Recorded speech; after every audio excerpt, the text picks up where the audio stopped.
That's too bad.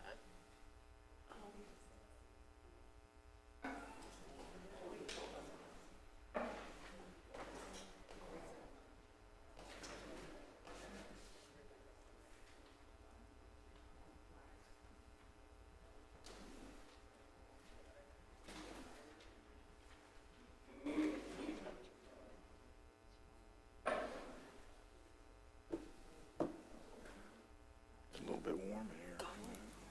A little bit warm. I'm sorry. It's a little bit warm. I get chills thinking about it. Yeah.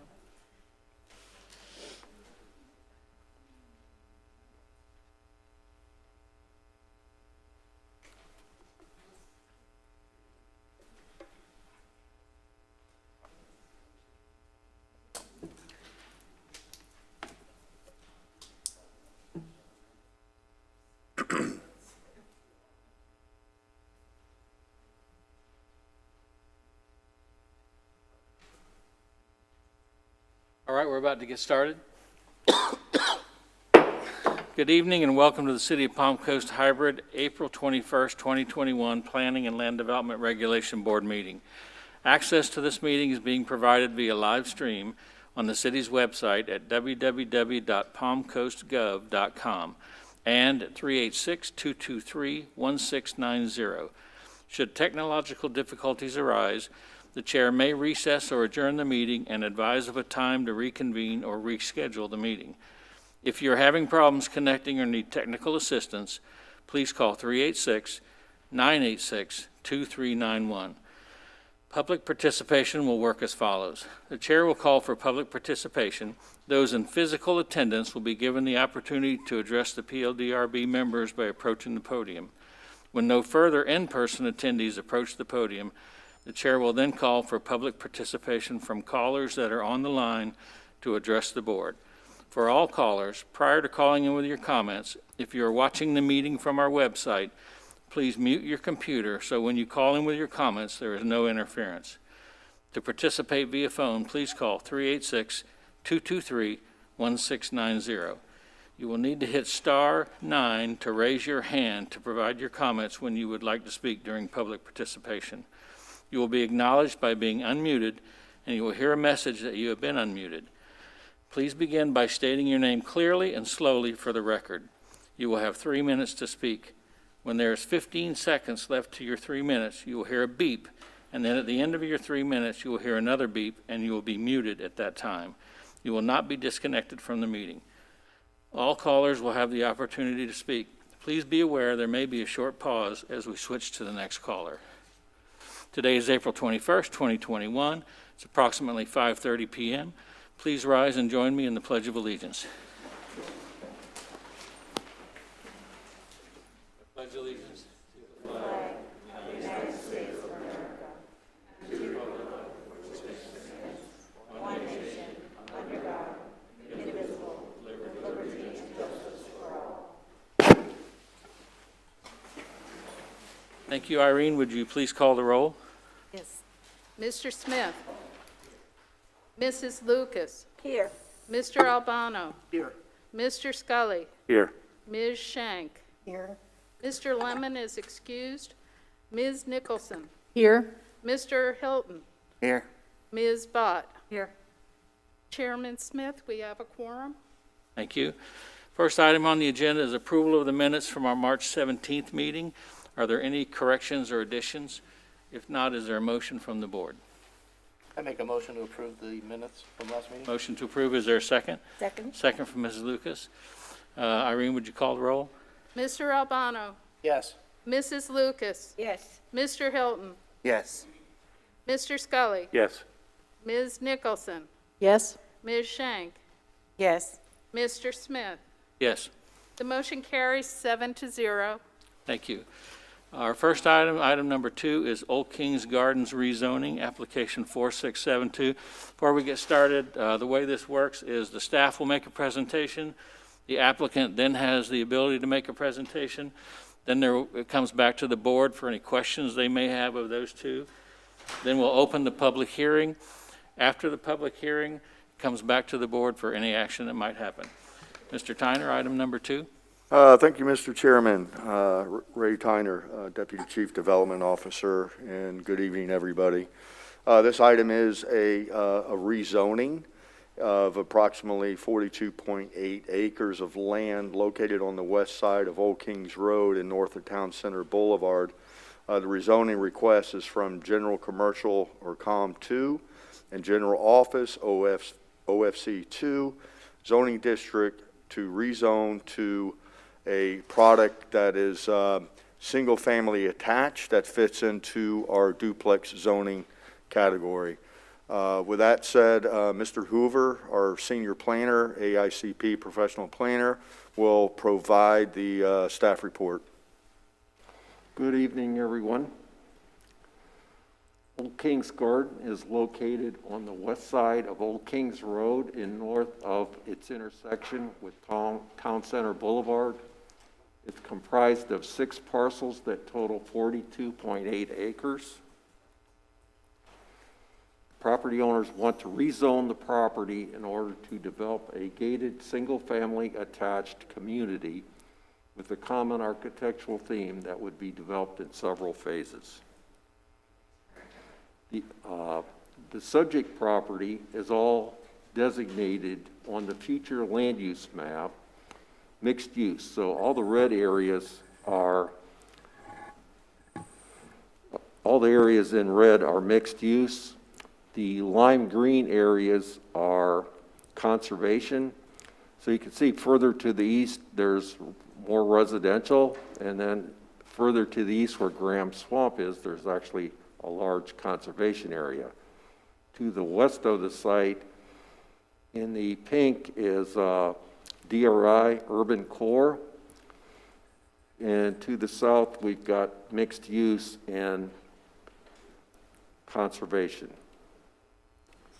The existing zoning map is shown on the left, and what's proposed is on the right. You could see that the 2 north parcels of the subject property are general office, or OFC2. The other 4 parcels are COM2, which is referred to as general commercial. Directly north of the property, in the light blue, is PSP, that stands for public, semi-public, and then east of that is another Office 2 area. To the east is Master Plan Development, or MPD. Directly south of the property is additional COM2 area, and then to the west is Master Plan Development. That one's referring to the Town Center, DRI, and MPD. Staff reviews each of these projects for 5 review criteria in section 2.0505 of the Land Development Code. A, must not be in conflict with the public interest, and it needs to be consistent with both the comprehensive plan and the Land Development Code. C, must not impose a significant hardship or liability on the city. D, must not create an unreasonable hazard or nuisance. And E, must comply with all applicable government standards. That includes local, state, and federal. We've provided detailed findings on all these criteria in the staff report, and in summary, we found that the rezoning will not create a nuisance, hazard, or any compatibility issues, as it does meet all development standards, and it's in compliance with its mixed-use designation on the future land use map. The proposed rezoning supports 4 policies and objectives of the future land use and housing elements of the comprehensive plan, and it will meet all applicable standards of the Land Development Code. This is a trip generation summary, and what it shows, if the project was developed out for under the existing zoning, you would have, and just looking at the weekday daily trips, and when we say weekday or a trip, what that refers to, a single family home generates 10 trips per day approximately. That's 5 exiting the property and 5 entering, just so everyone's clear on that. So the general office area would develop an estimated 2,183 weekday daily trips. You use shopping center for COM2. That would generate 7,106 weekday trips. So the estimate would be about 9,300 trips if it was developed out.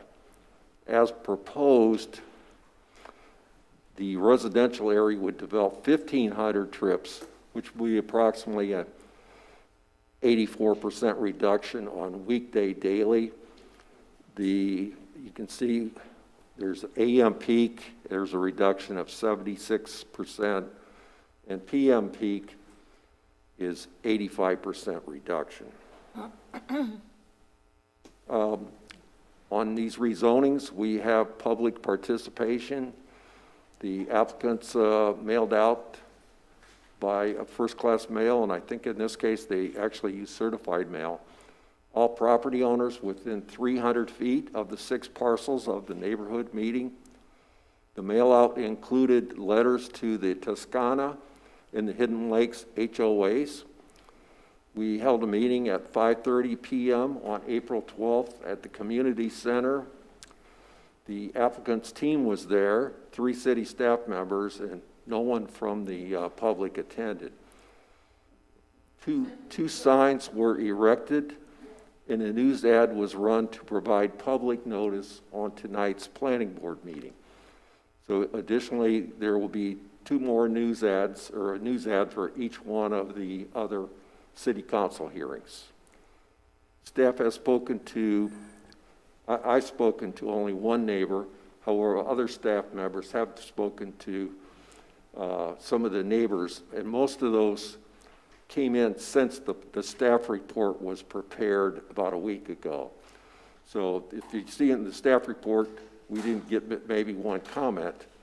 That was because most of the comments to staff has come in since the staff report was prepared. The next steps for this project would be, there would be 2 city council public hearings for the rezoning. Then it would return to the planning board as a subdivision master plan, more than likely, or it could be a tier 3 master site plan or a technical site plan. Either way, it would be coming back to the planning board. Planning staff recommends that the Planning and Land Development Regulation Board determine the proposed rezoning, application 4672, is consistent with the comprehensive plan and recommend approval to City Council to rezone Old Kings Gardens from general commercial, also known as COM2, and general office, OFC2, to the duplex or DPX zoning district.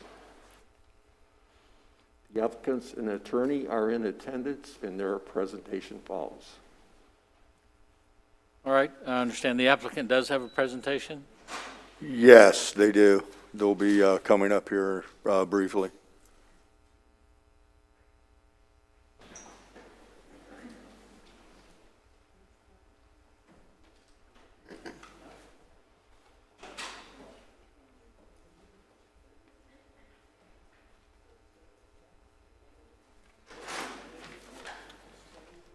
Hello, my name is Roy Hubbard.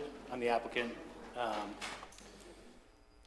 The presentation I emailed to Bill Hoover, there it is.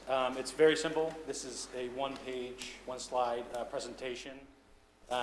It's provided to just give a representation of what our proposed plans are for the dwelling units we're proposing. And in short, our goal is to provide 196 single-family attached residences in a gated community with a common architectural theme. Again, these are just preliminary, but this is the style we'd be going for, modern transitional architecture. And we just want to provide a high-quality residence at a market rate. It's really not into reinventing the wheel. It's not subsidized. in any way. It's not low-income housing. And we do understand the issues brought forward by our neighbors here. But at the end of the day, this is zoned for Office 2 and Com 2. And what we are proposing, we believe, is a much better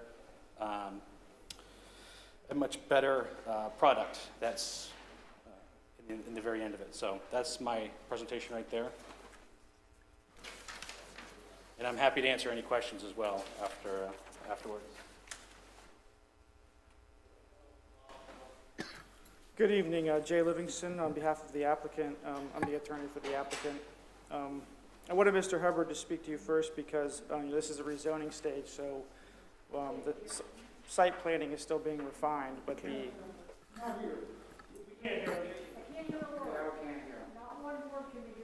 All right, hold on. Can you hold the mic? Will the mic work?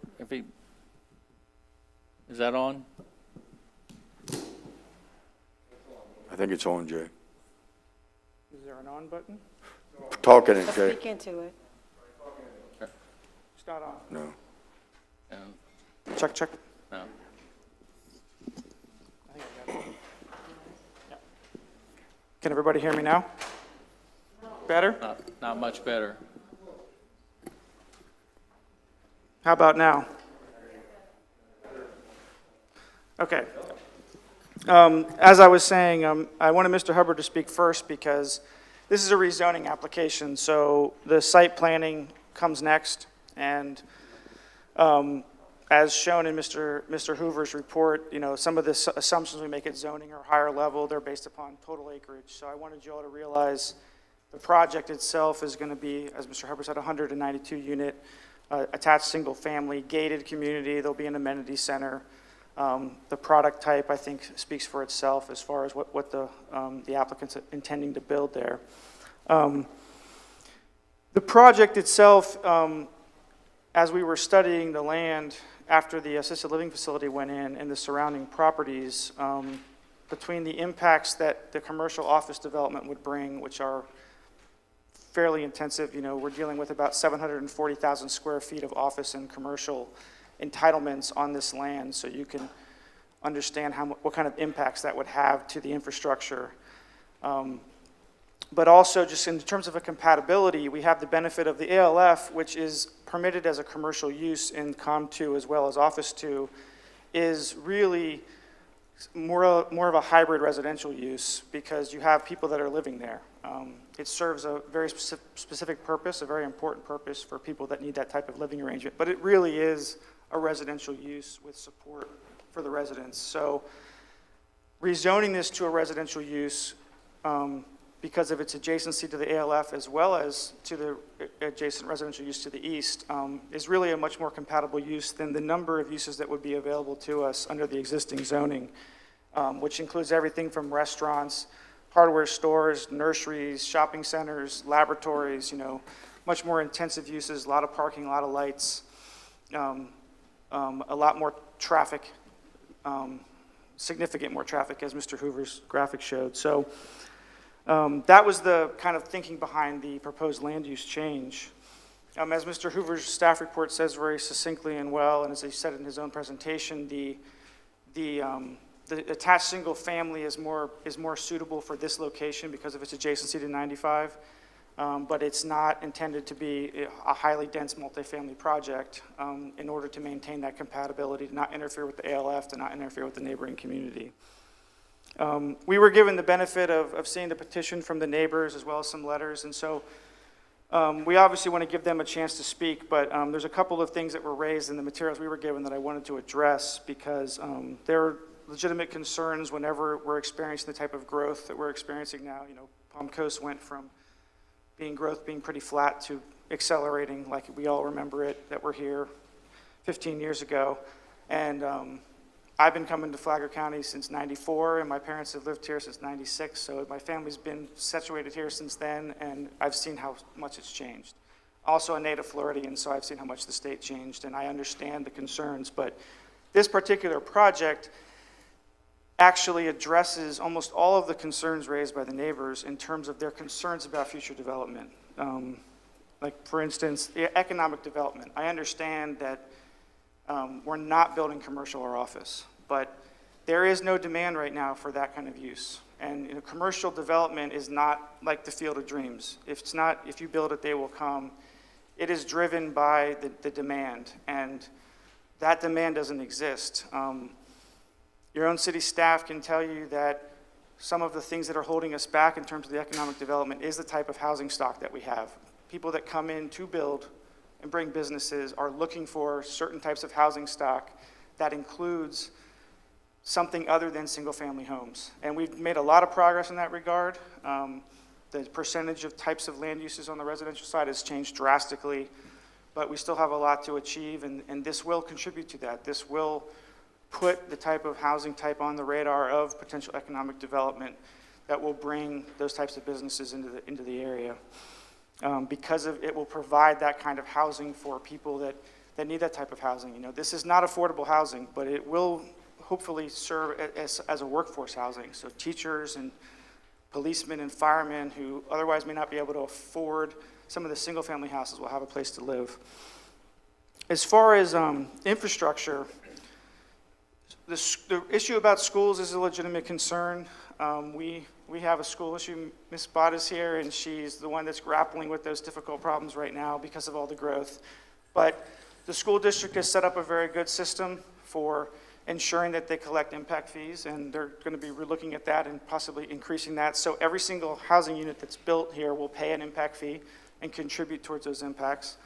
And then for the time that we have a capacity issue, there will also potentially be a proportionate fair share payment to pay towards the portion of any needed schools that are going to be built. So developing the property will actually contribute to that need in that regard on the financial end. And then the developer may so choose before we get to final plat and development stage to age-restrict the community, and that would alleviate that concern. That's not the current plan, but that is also an option which makes the school issue go away.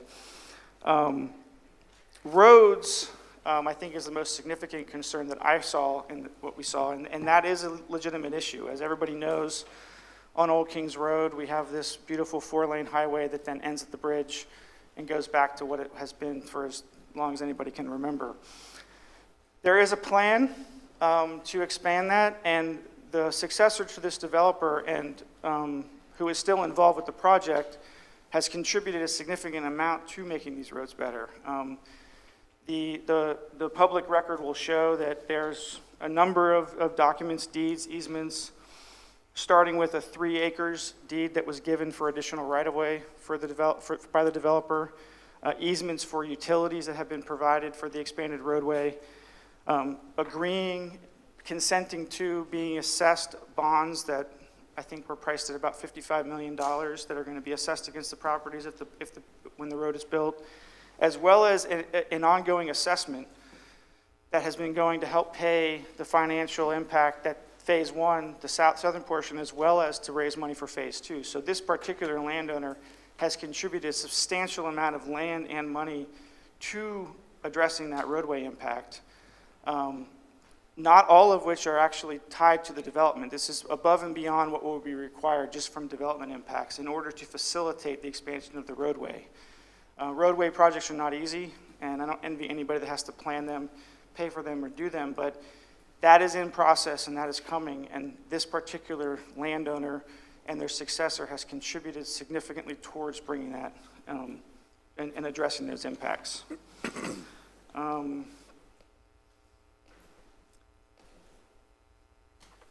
Somebody mentioned cell service, and I don't really have a response to that other than it's a big problem throughout the city. If we can find a way to put more towers in, I think we all agree that it's needed. Siting those are not easy, as the city knows from its recent attempt to site one near the golf course. There's a lot of opposition to where you locate them, what they look like, but this developer supports increasing cell coverage as much as anybody else that runs into the problems with cell phone service. A concern about flooding was raised, and I wanted to address that because the narrative that I read in the materials that were given to me was discussing some of the infrastructure failures in Palm Coast. And there are some significant stormwater problems in Palm Coast, but those infrastructure failures are primarily in the old ITT sections. this particular property, actually in the original development order for the commercial subdivision, it was specifically noted that this particular property is not part of that master stormwater system. So it will not tap into the old Palm Coast system. What that means is, from a development perspective, is they have to make sure that the post-development rate of discharge is the same as what it is now. So they can't increase the off-site drainage to what it is currently. And anything that's on site, all the drainage has to be retained and treated on site. So there will be as part of the development process, a modern stormwater system put in that will ensure that there will be no flooding concerns or water quality concerns. And then finally, I just wanted to note that, as I explained with the roads, this developer has contributed significant amounts of land and money, and will continue to. Those assessments continue, and ultimately pay an assessment on bonds that are going to be issued to build the road. So that kind of contribution has already occurred. But in addition, as Mr. Hoover's project showed, based upon the maximum assumption of density, I think a 256 unit subdivision development, we would be reducing the overall trips by 82%. So compared to what we could build without any zoning change and just go straight to site plan, we are significantly reducing the impact to the roads with this rezoning request. So with that, we can answer your questions. All right, thank you. Back to the board. Are there any questions for the applicant or the staff? I have some. Go ahead. A couple of questions. First off, is this a rental or a sales project?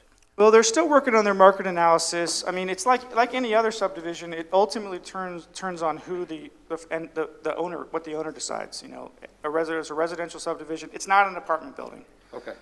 These are going to be duplexes, so single buildings with 2 units in them. What the ultimate decision of the owner is impossible to know, just like a residential subdivision. Okay. You could build 100, yeah.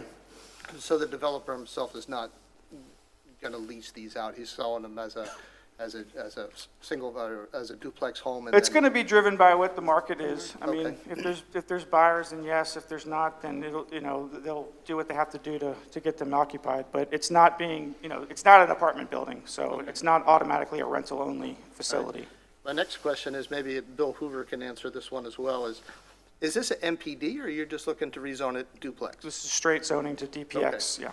So, Mr. Hoover, the duplex land development code is quite a bit more stringent than what they're looking for on this property. Square footage, duplex has to have 1,200 square feet. They're proposing 800.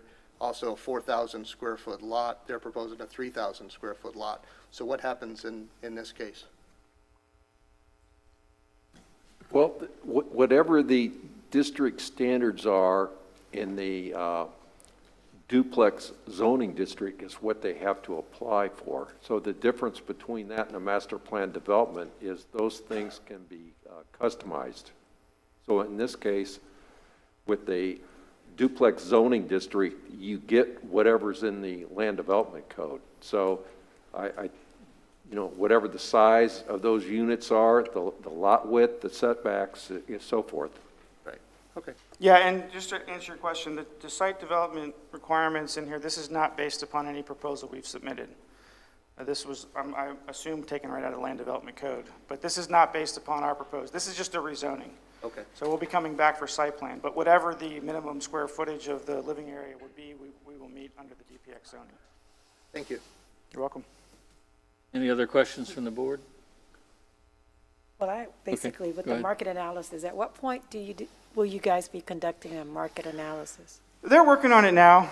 We have some preliminary layouts. It's a dynamic market, both in terms of what the demand will be for housing, but also what the cost of construction will be.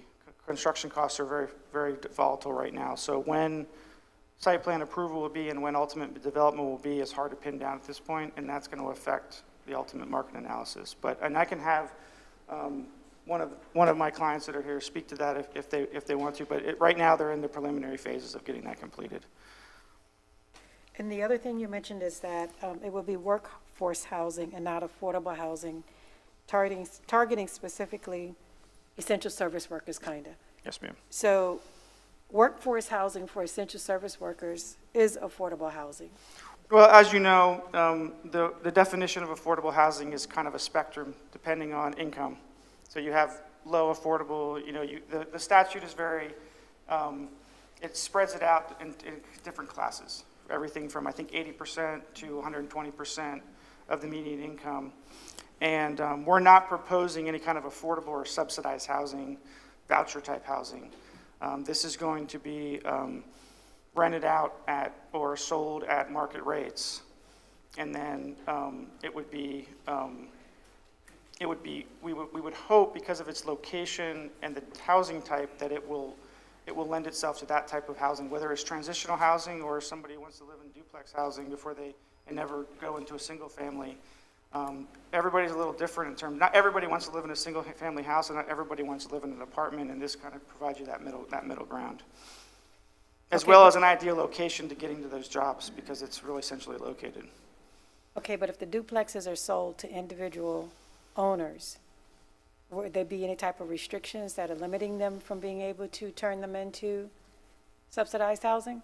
There is no proposals. I mean, as you know, subsidized housing is also kind of one of those terms that are used incorrectly sometimes, because you can't control. You might be living next to somebody that's renting with a voucher and without any idea in any neighborhood. Mm-hmm. And people don't realize that. Subsidized housing doesn't always mean government-backed or project-type housing. It also means anything that you can get a voucher for. And so there will be no restrictions to prevent that from happening, like in most neighborhoods in Palm Coast and in the country. But I think that's just important to kind of clarify, because when you said it would be workforce housing and not affordable housing, that people understand that, especially with it being duplexes, and the property owner will have the right to do with that property whatever they choose to Yes, do ma'am. with it. Yes, ma'am. So I think that needs to be really clear, to the public. Yes, ma'am, and it's a difficult thing because it applies to all neighborhoods except certain high-end neighborhoods. I think that particular situation, you're going to have workforce, you're going to have subsidized, you're going to have whoever can afford to meet whatever price point the neighborhood provides is going to provide that, and we do use the terms different than actually what they mean under the law and the programs that support them. So I agree. It's a hard thing to make clear because there's a perception about what affordable or workforce means versus actually what it is in the law. Okay. So if the owner could tell us, when do he think he'll be conducting a market analysis? Do you want to, David or Roy, do you want to speak to the market analysis, the timing on that? Sure. Can everybody hear me right now? Yeah. Okay.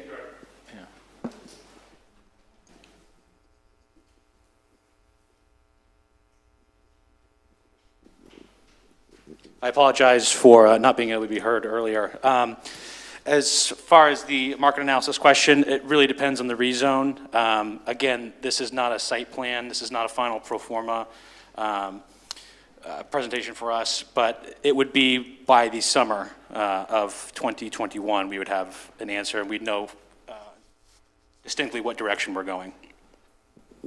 Thank you. Any other questions from the board? Yeah. Oh, go ahead. Yeah, go ahead. Is this going to be an HOA? Is it, or like as a condo similar to maybe like Arbor Trace, where the amenities and the maintenance is handled by the HOA? Correct, yeah. We again, I'll go back to the common architectural theme, and part of that translates into a unifying presence when you're in the property. We don't want there to be grass uncut. Again, it's a gated community, and it kind of ties back into the workforce. All that we mean when we say workforce housing is we're not trying to charge top end $2,500, $3,000 a month on rent, or if we do decide to sell them, they're not going to be $600,000, $700,000, $800,000 units. My development partner and I's philosophy is really just we want to give 10% more for 10% less, and so we do that by maintaining a little bit of control through HOAs, things like that, making sure boats aren't parked out front, and the properties are maintained. Thank you. Mr. Chairman, could I just add something? Good. Sorry, Jay. Any other questions? I have one, really maybe for Mr. Tyner, but we have two items tonight where we're taking non-residential, trying to turn it into residential. Is there any concern by the city that we're reducing the ability to have, job-producing properties? No. On Old Kings Road, for example, there is a lot, most of Old Kings Road has a mixed-use, future land use designation, and it is acres and acres of office and commercial and almost an overabundance of that use of today's standards. This is, our comp plan calls for, alternative housing choices, for the city. And, but to answer your question, no, we don't have any concern. Okay, thank you. Any other questions from the board? I have one question. Okay. I think I read there was also a concern with regard to noise coming from 95 onto the properties that are on the other side, as well as this location. Are there any plans to try and mitigate that? So, yes, there are. Now, whether it's a wall or landscaping, there's a lot of people that do bamboo, something that's obviously city approved. Noise is just as much of a concern for us as it is for our neighbors. We have to be able to rent these units or sell these units. It's something that we're very aware of that we do need to mitigate. All right, any other questions? Yes, Mr. Tyner. Yeah, I just want to, because I'm hearing, some questions from the board. And, this is a unique product. I think, things that I'm hearing, with duplex, it is rezoned to duplex. But, when I think folks are, when people think of duplex, they're thinking of when IT&T came here in 1978 or whenever and platted different sections of Palm Coast, where they platted and zoned duplex lots where individual buyers come in, they buy them, they construct them. Our code has a duplex zoning district and multifamily. Now, this isn't multifamily because our multifamily is, a minimum of 3 attached. This is going to be a planned community with an HOA that, is a gated community. So it's a little bit different product. They're, how we look at it is they're 2 single family attached. They're not like where you're going to have individual buyers from the outside who want a duplex and I want to rent it. This is going to be a managed project, and then that duplex zoning district is where that would actually fit if we were going to do straight zoning. So hopefully that clears some things up, I think. So I have a question. With that explanation, is the plan to bring in a property management company if that's the case? Because the answer that I received before is that the individual duplexes could be sold, and then it's up to that owner as to how they want to, if they want to make it a primary residence or a rental residence. That's a good question. I just want a little bit more, because you've mentioned a couple of times you've used the word rental when you've let out. So I want to make sure that we're clear, because this is a large rezoning project. I mean, even if we reduce the amount of acres, the size of the project, because if I'm just concerned about that. No, it's a good question, and it goes back and, it's kind of implied in the question about the HOA. So there will be restrictions on the property. Some of those restrictions will be, who pays for the gate, who pays for the stormwater, road maintenance. Roads will be private because it'll be gated. In addition to that, it will be that the HOA will provide landscaping. As far as the management company, I would imagine the answer will be yes, because the way that the HOA, Chapter 720, the way it's drafted at this point, it's really hard for individual homeowners, as eager as they might be to volunteer to be on their boards, to actually run them and comply with all the statutes. So there'll most likely be a management company of some fashion, whether it's specific to the development or if it's one of the local management companies like Vesta or Southern States or May Management. There'll be a management company that will enforce those restrictions. But whether they're owned or rented, those restrictions are going to apply, just like in any other community that has restricted covenants. Hidden Lakes, Toscana across the street, they have their own covenants There's going to be a similar set of covenants recorded that's going to address the St. John's Water Management District rules and who's going to manage that system, as well as the roads, the gate, the amenity center, collection of assessments, providing the landscaping maintenance to make sure it looks nice, and to enforce any other restrictions that we choose to impose. So it's built into the HOA concept. Regardless of the ownership type, it's going to apply. Thank you. Any other questions? All right, we're going to move on to the public hearing. A few comments before we get started about the rules for public comment. If you come forward to address the board, please give your name and address for the record. You will be limited to 3 minutes. There's a clock up here, and it will warn you as you get close to that 3-minute limit. Please respect that. You can only speak one time. You cannot give your time to somebody else. You can only speak for 3 minutes. Please be respectful of others, and when you're talking, please address the board. Don't address other audience members or the applicant. Just talk to the board. So with that, we'll open the public hearing. Anybody who wishes to speak on this item, please come forward.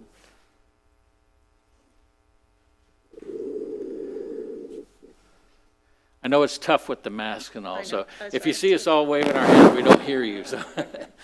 Lisa Zerhide, 25 Arrowhead Drive, Palm Coast. I'm in the Hidden Lakes community.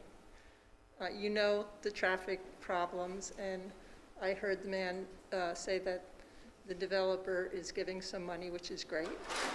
I'd like to see the roads fixed before anything is done and kind of rezoning. I'd also like to know who was sent the letter.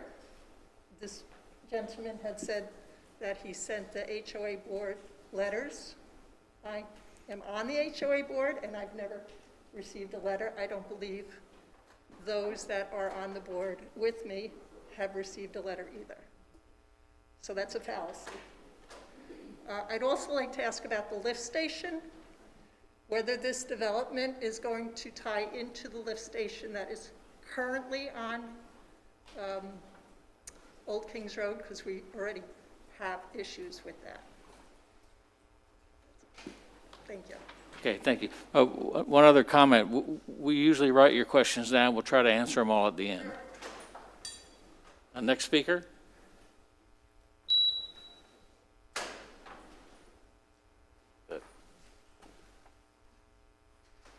Pick this up? Sure. Yeah, my name is Tom Barrett. I live at 172 Arena Lake Drive in Hidden Lakes. I am president of the HOA Association, president of the board. We never got any letters, probably because Jim Paytas, who's the developer, was president before. He turned it over to us after 90% of the homes were built. We were elected on February 7th. We took over on February 7th and were elected on February 7th. We never saw anything. We don't know anything about this project, except when I drove out of the development and I saw the signs. I thought, my goodness, this is being rushed. It's obvious with the timetable, it seemed like it was being rushed through. And the reason we thought that was we didn't know anything about it. I learned some of the stuff tonight. I'm a little concerned. I think it's obvious it's going to be multifamily duplexes. It's also obvious they're going to be rented. I know they said sold, but I think they're really talking about rented. But the problem here, as far as I'm concerned, and as far as speaking for myself, I don't know, from the board of directors, is this thing is being rushed through. We have not had the opportunity to sit down with anybody. As he said, there was a meeting on February, I forget the date, scheduled. We didn't know anything about that meeting. We've had no indication. And I don't agree with some of the traffic numbers that were presented. I mean, I understand how he got the numbers. I think there are other ways to get the same kind of numbers. And my concern is I urge this commission to at least let the residents of Hidden Lakes get some more information before any decisions are made. We have received nothing about this, and there is a concern about a lot of people in the community about the increased traffic and about the increased homes and about this development. We have a lot of questions. I think we have a right to answer them. If the letters had been sent to us And perhaps if this change of the board of directors hadn't occurred on February 7th, perhaps we would have been able to do that. But the circumstances that exist, you can see that we know nothing about what's going on, except a few pictures up here and some of the presentations that were made, which I think are clear, to me anyway, the way the development's going to be going. So there is an objection on our part, at least on my part. I can't speak for everybody, but on my part, to the way this has transpired and to what's being done. And I think that we deserve a chance to learn more about it before any decisions are made. I sent an email to Nick Lufus with a copy to the mayor saying that we were concerned about this. I did that right after I saw the sign. Thank you very much. Thank you very much. Thank you very much. Next speaker. Oops, I can't Sure. put it back. Okay, we got it. Thank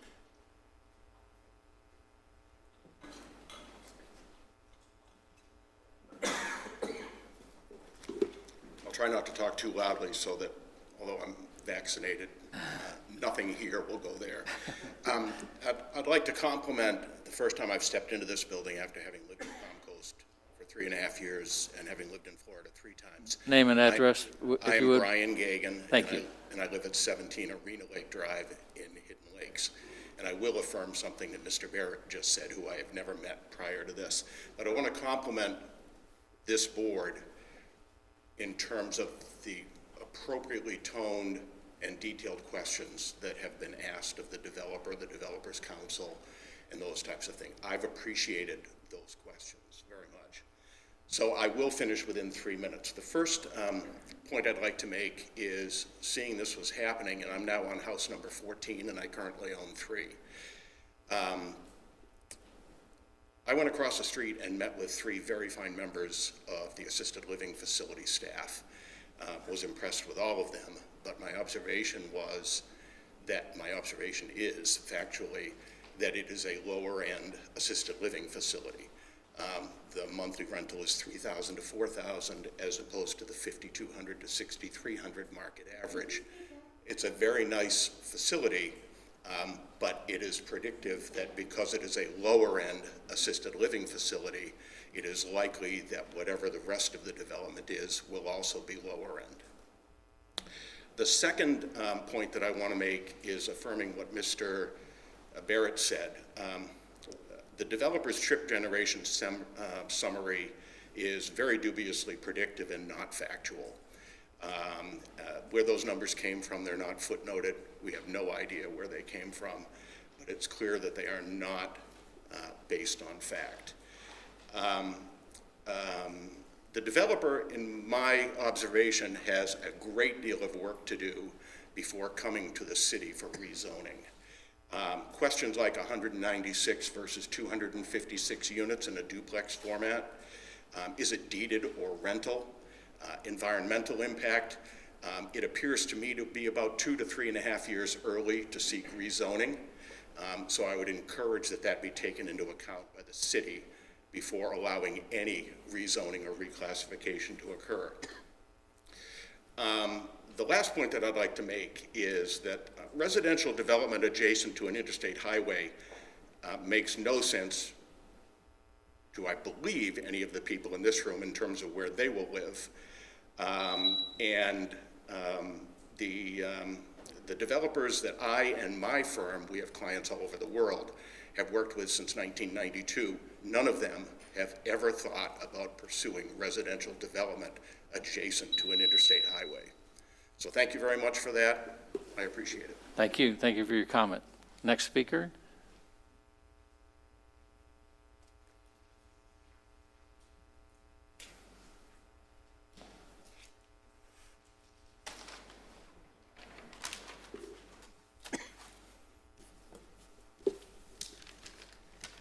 Hello, my name is John Vance.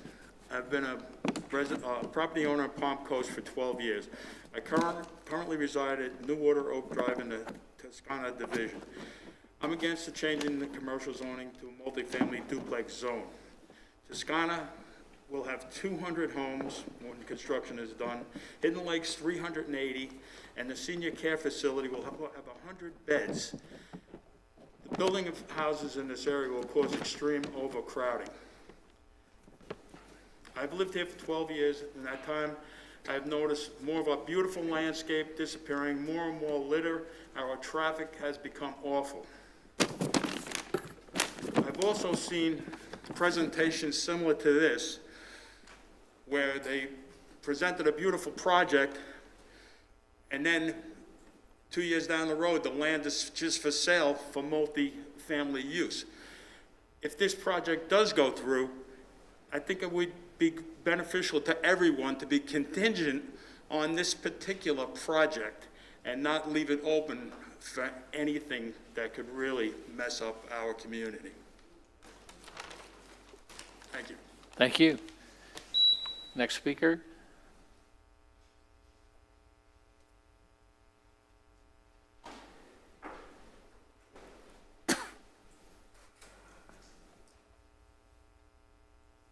Hello, my name is Darlene Shelley.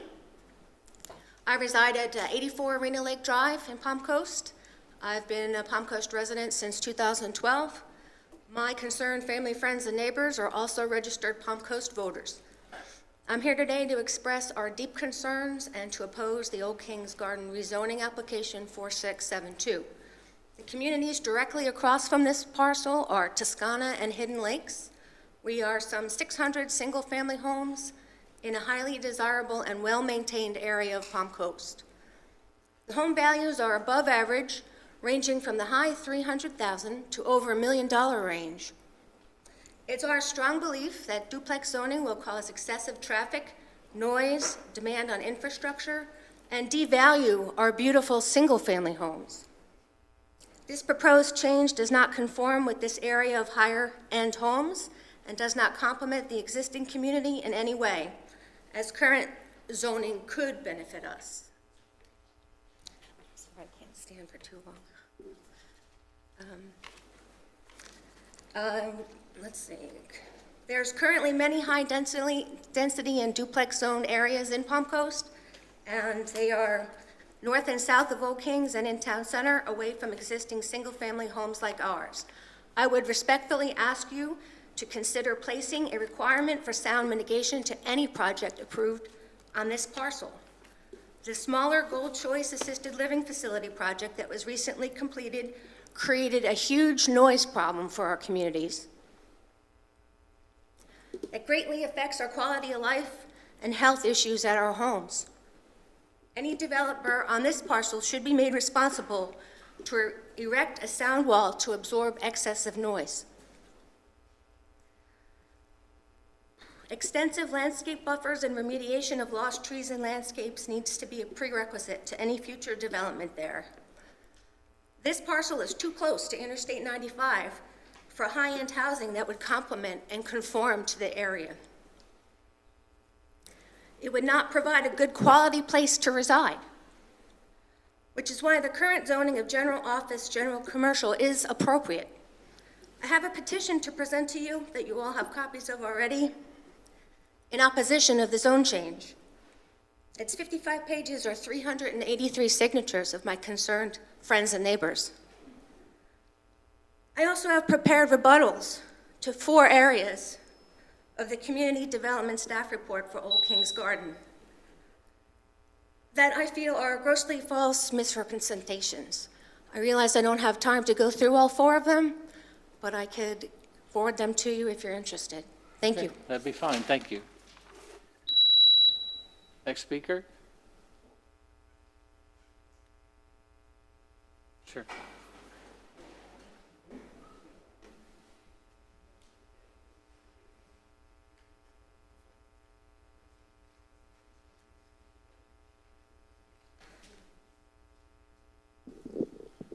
My name is Sam Hobbs. I live at 92 Arena Lake Drive in the Hidden Lake Subdivision.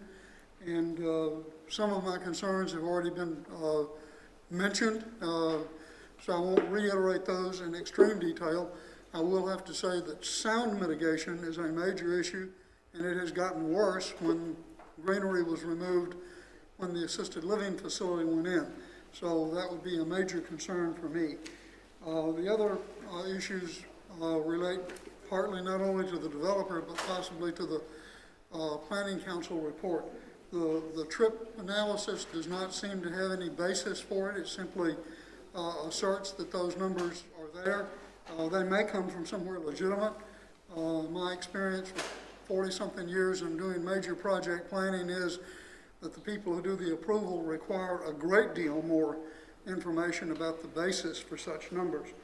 It's also asserted that there is a reduced demand these days for office and for general retail, and no basis is provided for that. So I would like to see that addressed in more detail, either by the developer or by the people who did the planning assessment.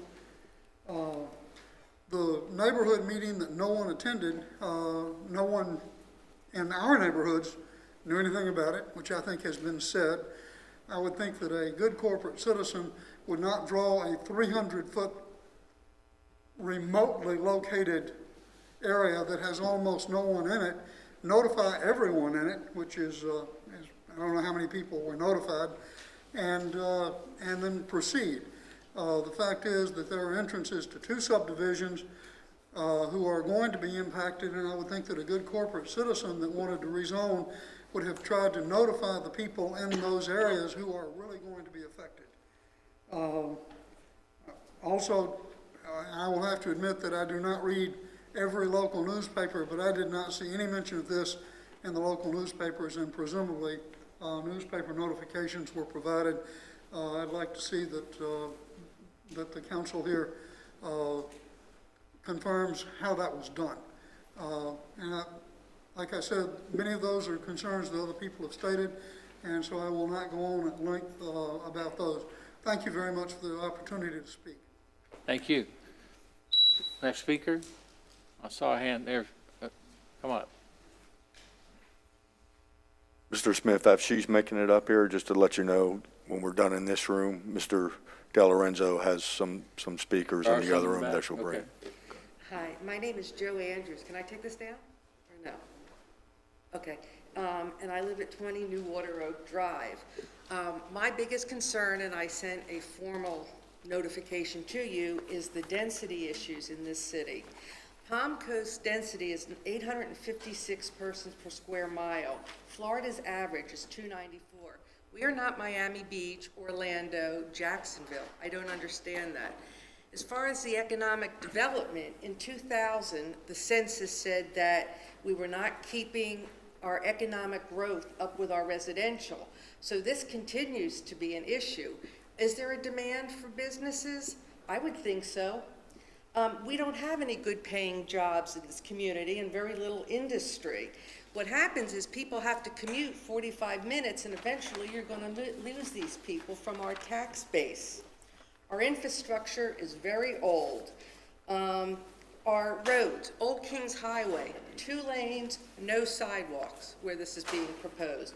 Unfortunately, Palm Coast has lost bicyclists, joggers, walkers to automobile accidents. They've actually been killed, and I don't want to see any more of that, nor do I think anyone up here wants to see that. It took my neighbor 7 minutes to get through to get through Old Kings Road and Town Center yesterday. That's way more than the average should take. Palm Coast Parkway, okay, in Old Kings Road, they're doing the work, but as I understand it, this was proposed before the city was incorporated in 1999. The problem was getting money. When will the money come for the rest of this infrastructure? As someone said earlier, we need to take care of these issues before we look at building.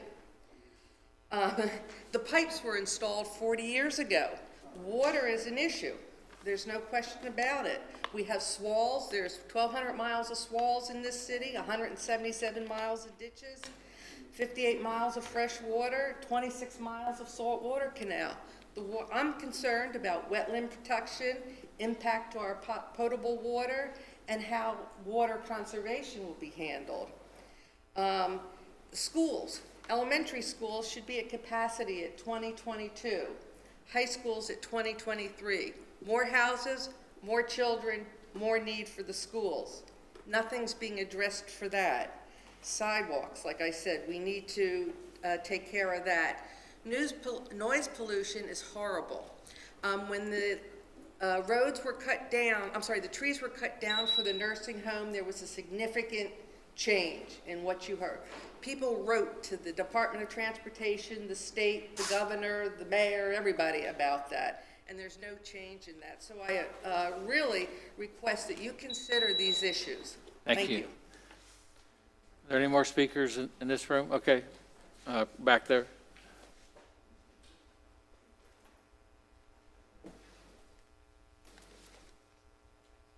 Good evening. My name is Bill Shelley. I live at Hidden Lakes. The property that we're talking about was bought as commercial. It always seems to me that when people buy commercial land in Palm Coast, all of a sudden it's getting changed to something different than what it was set aside for. It doesn't seem like they have any idea exactly what they're doing as far as noise reduction for the 95. They said they might put up bamboo, they might put up a wall, they might put up a land buffer. These are all things that we need to know prior to any of this going through before they make this kind of presentation of one slide. And they talk about all the contributions to the money that they made for the road improvements.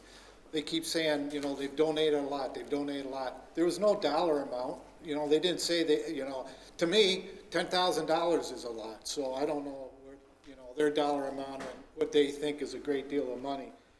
And like I mentioned before, they really don't seem to have any idea at this point what they're going to do with this piece of property other than showing us a slide and saying this is what we think we might do. Thank you. Thank you.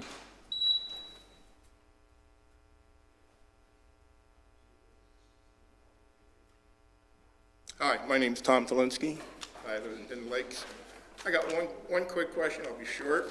We've heard talk about widening the road and that money has been allocated from the developer. I'd like to know if there's going to be an assessment on Hidden Lakes folks when this road is widened and how much that would be. Other than that, most of the folks have spoken have pretty much addressed my questions. I'm pretty concerned about that. It could be expensive. Okay, thank you. Thank you. We'll get to that. Anybody else in this room? Okay, back left.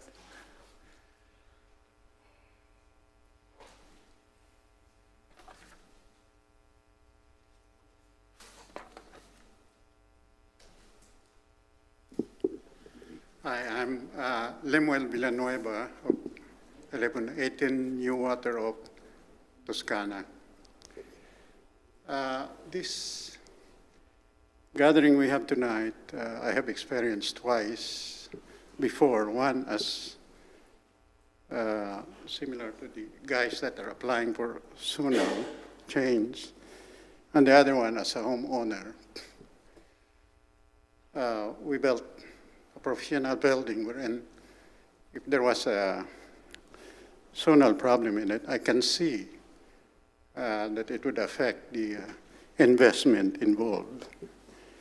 Now, talking as a homeowner, my wife and I moved here because of what we saw in Flagler County.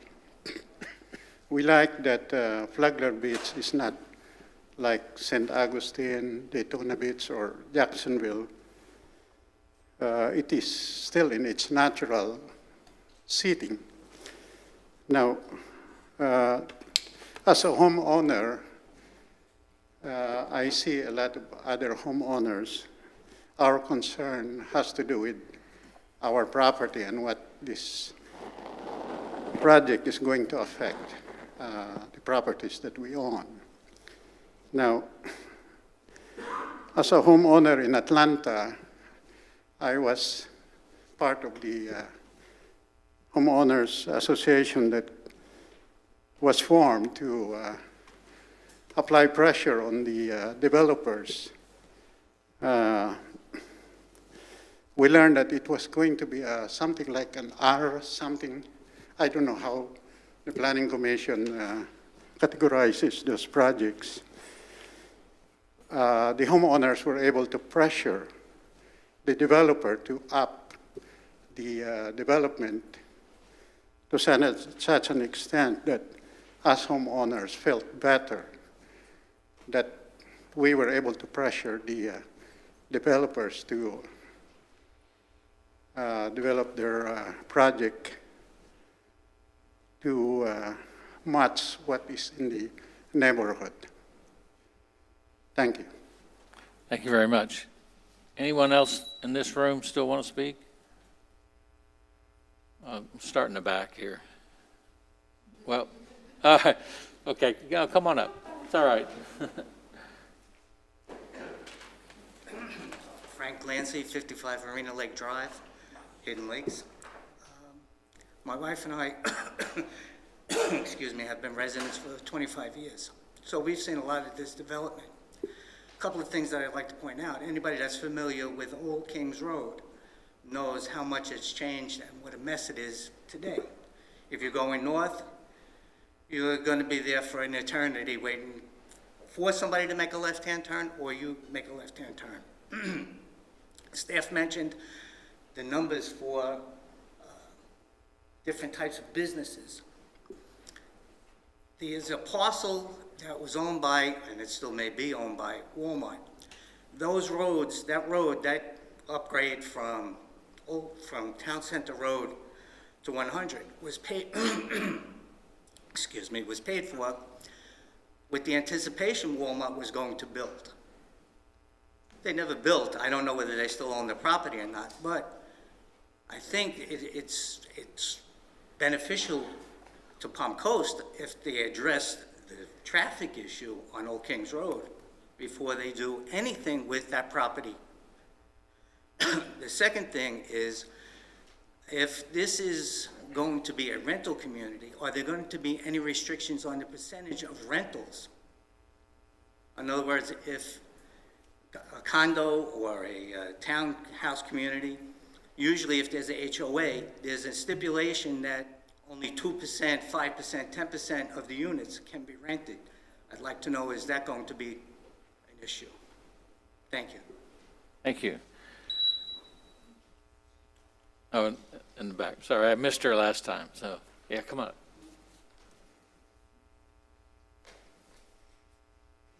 Board, thank you so much. I'm Cindy McDowell. I live at 66 Gramwoods Place. You have to speak up a little bit. Thanks. Cindy McDowell, 66 Gramwoods Place. I also work for Mr. Paytas. I've been doing resale, new construction, and appraisals for 30-plus years. I can only say this, that if we had known this was going to come in, we would have not improved Palm Coast values in Hidden Lakes or Toscana. No one would buy a home where we're at right now between $300,000 to $1 million had they known duplexes / rentals going to the workforce community as the market would bear. Under $200,000 is what the market bears to go across the street. That does not conform on an appraiser's report. It will not increase values. What will happen is the new ones will be sold 5 to 7 years. You're going to have to increase that value to get that purchase price and then some. That does not show in the studies on houses backing up to tollways. I propose you do your own study. The noise from 95, I invite you to sit in my backyard anytime. They've taken out the trees, and it's worse than the Daytona 500. There is no woman, man, or child that's going to be able to sleep in a duplex and not hear that, no matter how big the wall is. Having said that, you're selling a community across the street. These people came in here and assured themselves, did their own homework, that you would keep Kings Road zoned commercial. Offices, maybe a strip mall, maybe a coffee shop. No one expected the impact on our neighborhood, to which we can't get out of right now going left or right. With the cars, the schools, the children, they're more than welcome to come here. Our goal is to keep our values up and keep them increasing. This proposal, the developer has said, a factory, he's saving us from a factory. There is no factory that put a proposal to go in across the street, I can assure you. We like the trees, that's a good buffer, that was nature. If they would like to come back with something more beneficial to the neighborhood, we would be more than welcome. We never received a letter. I'm in the office every single day. I work for the builder. This was never brought up.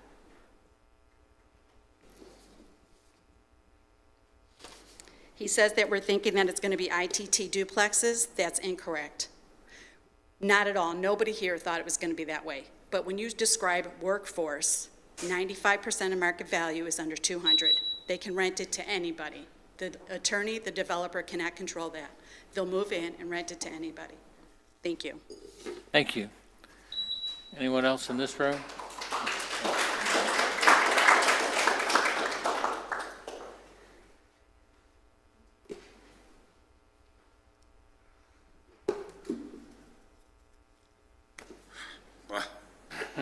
Good evening. My name is Bob Scove. I live at 58 Graham Woods Place in Hidden Lakes. I'm in opposition to this rezoning. I'm retired after having worked for 40 years in criminal investigations on a local, state, and national level. So I've seen it all. I'm also a licensed realtor in Florida. Based on my extensive experience, I would like to share with you my observations relative to lower income housing areas.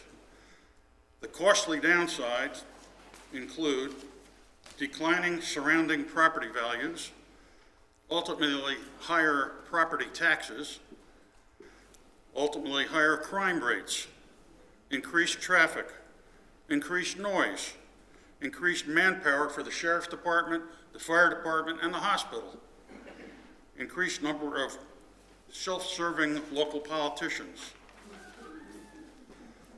Some other serious things pertain to the vulnerability of crime in Hidden Lakes and Toscano and to the ALF. Some neighbors will move to a quieter and safer place. Neighbors will be forced to spend their hard-earned dollars to increase the security on their own homes.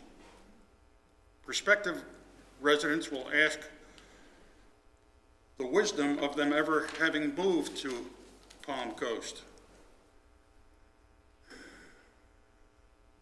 On the positive side, increased doubt of the value of the current mayor and council would cause changes on election day. Increased participation of voting residents at city meetings in order to demand non-pretentious answers to questions. And a push for term limits is in the future. Petitions to recall and remove the mayor for their ill-gotten ways is in the future. Residents will be wisely served by a non-bombastic mayor and council. The bottom line is, keep it simple, keep it safe, keep it commercially zoned. Thank you. Good evening. Thank you.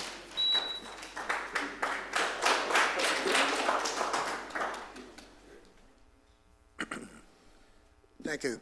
Thanks. My name is Mike Cuomo.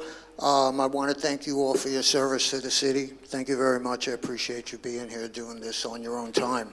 I am a resident of Hidden Lakes. I live at the Reno Lake Circle, Hidden Lakes. I am Palm Coast resident for about 18 months now. I came from New York. My name is Mike Cuomo, C-U-O-M-O, and I am not related to the governor of New York. So I'm opposed to this adamantly for all of the reasons that have been brought up. Just a couple of facts that I'd like to throw in that, that I did some homework on. One of them is my home is about 600 yards as this crow flies to 95. With a decibel meter, I see decibel readings of 60 to 70 in my backyard. And that's the truth, and I'll be glad to prove that at any time. So when you're doing your due diligence, I would appreciate if you do, check the noise technically.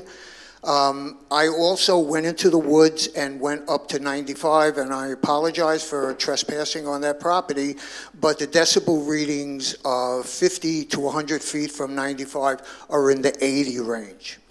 I looked in the Palm Coast municipal codes. There are over 30 references to noise nuisances in the Palm Coast city codes.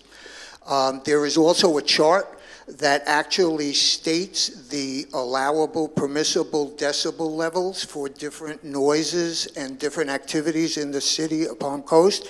So I am going to offer to you that noise is a consideration, and it's something that the city's concerned about, having to do with our quality of life here. The noise is horrendous. Let's not have any illusions, and let's not let the developer be disingenuous. This is going to be a rental parcel. There will be rentals in there. Nobody's going to buy a home that close to to 95 at the prices that they're talking about and at the sizes that they're talking about. So those are going to be rentals which immediately will invite investors, and we're going to have rentals and all of the problems that come with that as have been noticed already. The other thing I want to bring out is I also went down the intersection of Old Kings Road and Town Center Boulevard is the only east-west artery from Palm Coast Parkway all the way to 100. There are times, rush hour times, when the traffic is backed up a quarter mile in both directions. I don't see how those numbers that they brought us as far as residential traffic are real. I personally don't trust them. I don't believe them. So I would like you guys to reconsider that this is a rental unit when you do your consideration. Thank you. Thank you very much. Any other?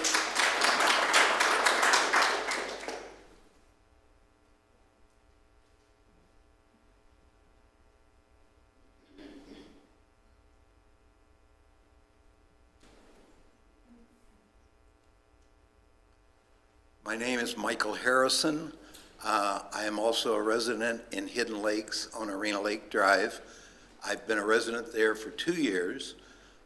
When I purchased there 2 years ago, had I known that I was going to be living across from a rental district, I would have never spent $300,000+ for my home. Therefore, the government wouldn't be getting my taxes right now for that. I have been in construction, had my own company for 46 years. I am also a licensed realtor, and I have been for the last 10 years. And for a developer to stand up here in front of you at this stage of the game and say to us and to you, we don't know if it's going to be a rental or a purchase, to me that shows their intelligence or lack of it. They know right away that an 800, which is what I heard them say, to 1,200 square feet, is not going to be a purchase.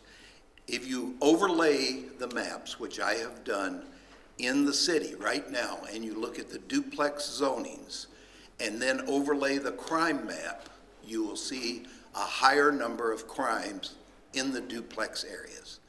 It's a fact. Anyone can do it.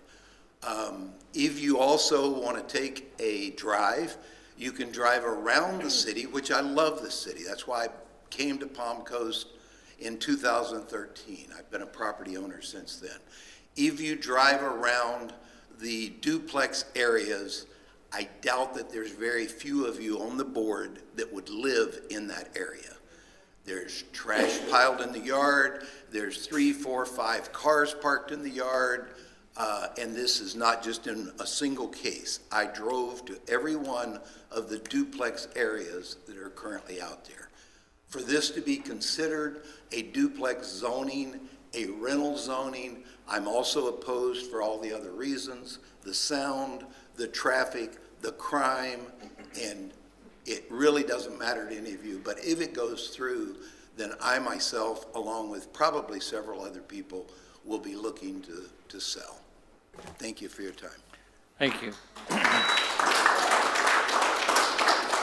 Any other speakers? All right, we're going to open it up to the back room, Jason.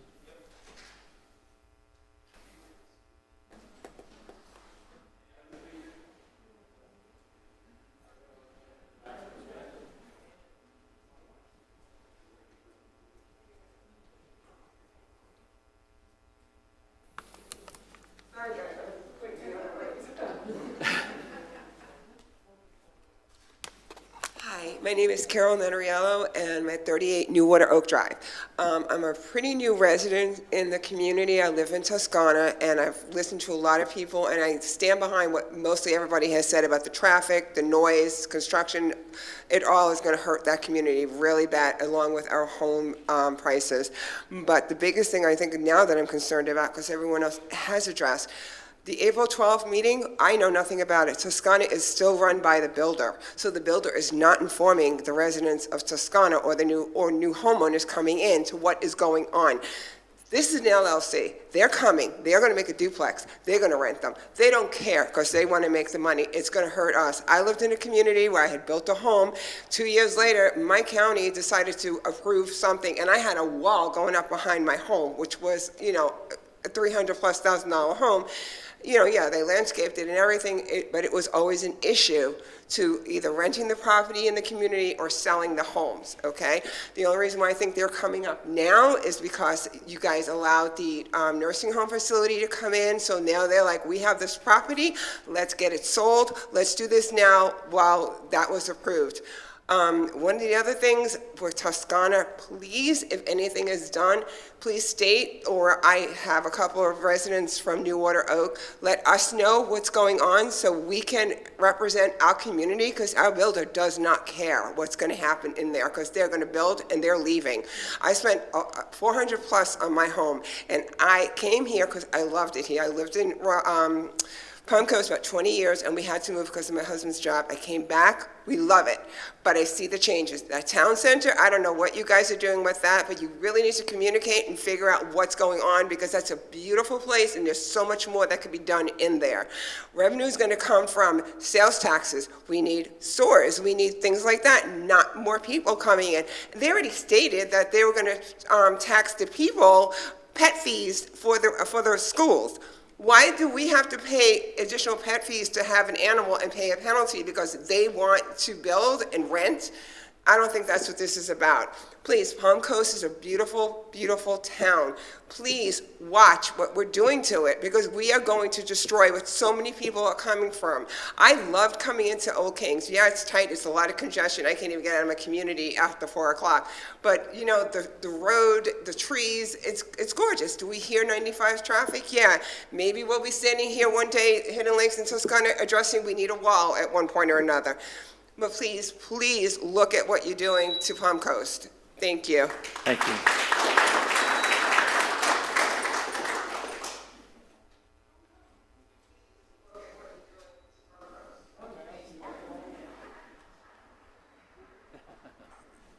Be a delay. Is that it? Nobody else in the back? Okay, anybody else here who hasn't spoken that wishes to speak? All right, we're going to move to online speakers. How many do we have? We have one caller, but no raised hands yet. One called in but hasn't raised their hand? Okay. With no one left to speak, we're going to close the public comment and come back to the board. After what you heard, do you have questions of the staff or applicant? Go ahead. I have a question for staff.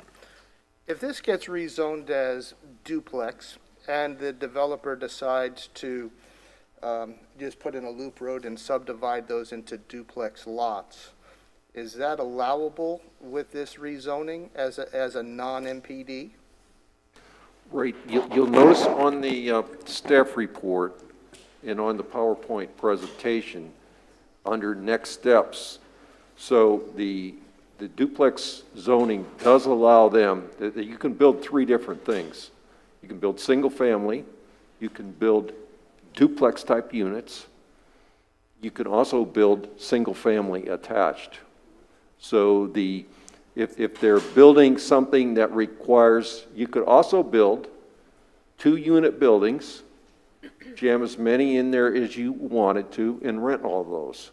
So the zoning allows, you got that minimum standard, so as long as you're meeting the minimum standard in their 2-unit buildings, you would, in that case, that's when I put in for it showed a technical site plan or a master site plan.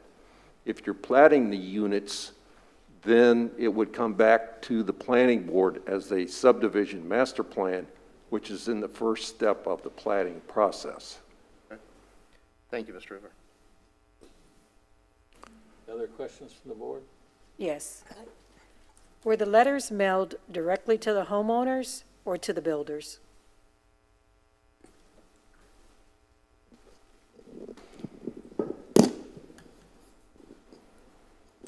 Can you hear me? We mailed the letters to the list that was provided to us by the city. There was the addresses are what's on the tax rolls for all the homeowners within 300 feet. I sent them out certified mail to be able to confirm delivery, and the tracking is attached to the staff report. So if they didn't get to the HOA, that was not our intention.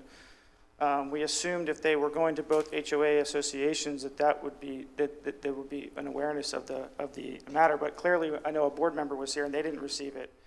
And, you know, I would take that up with whoever's receiving the mail for the HOA. If it's going to the builder, then, and there was a delay in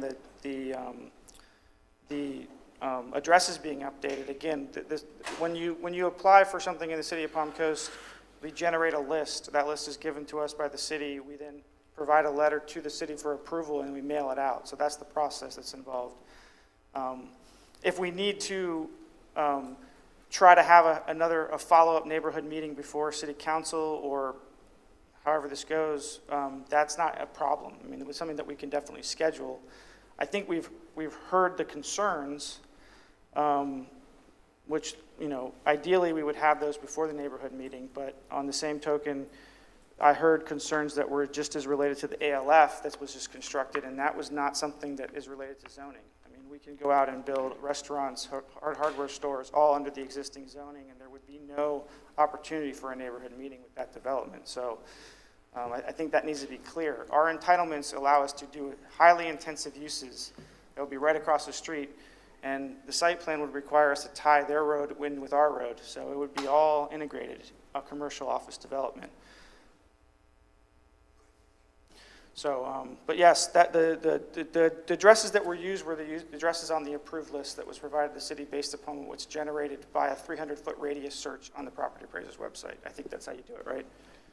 Correct. So the city's GIS system as well allows you to do a 300-foot search around each of the 6 parcels, and that list was compiled and sent to the applicants. In this case, they actually sent those out by certified mail.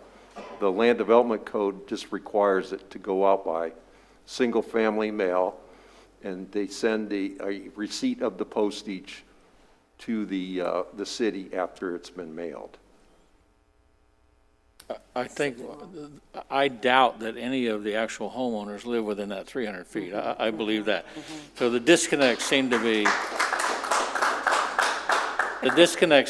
with the letters to the HOA, and I believe they mailed them to whatever the city site said, but somewhere there was somewhere that turnover or whatever didn't allow those on the HOA to get that. So that's a concern to me.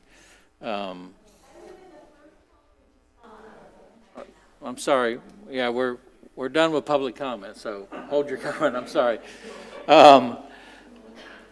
So that's a concern to me, but that doesn't seem to be anybody's fault so much as it just didn't happen the way it's supposed to be. So it did not give them the chance to show up for the public, meeting or the homeowners meeting and have this discussion. It might not have made any difference. Maybe it would have. I don't know. Doesn't matter. That's the biggest concern I have after listening to all this. So, Mr. Chairman, we've been down this road before. It is as it is in the code.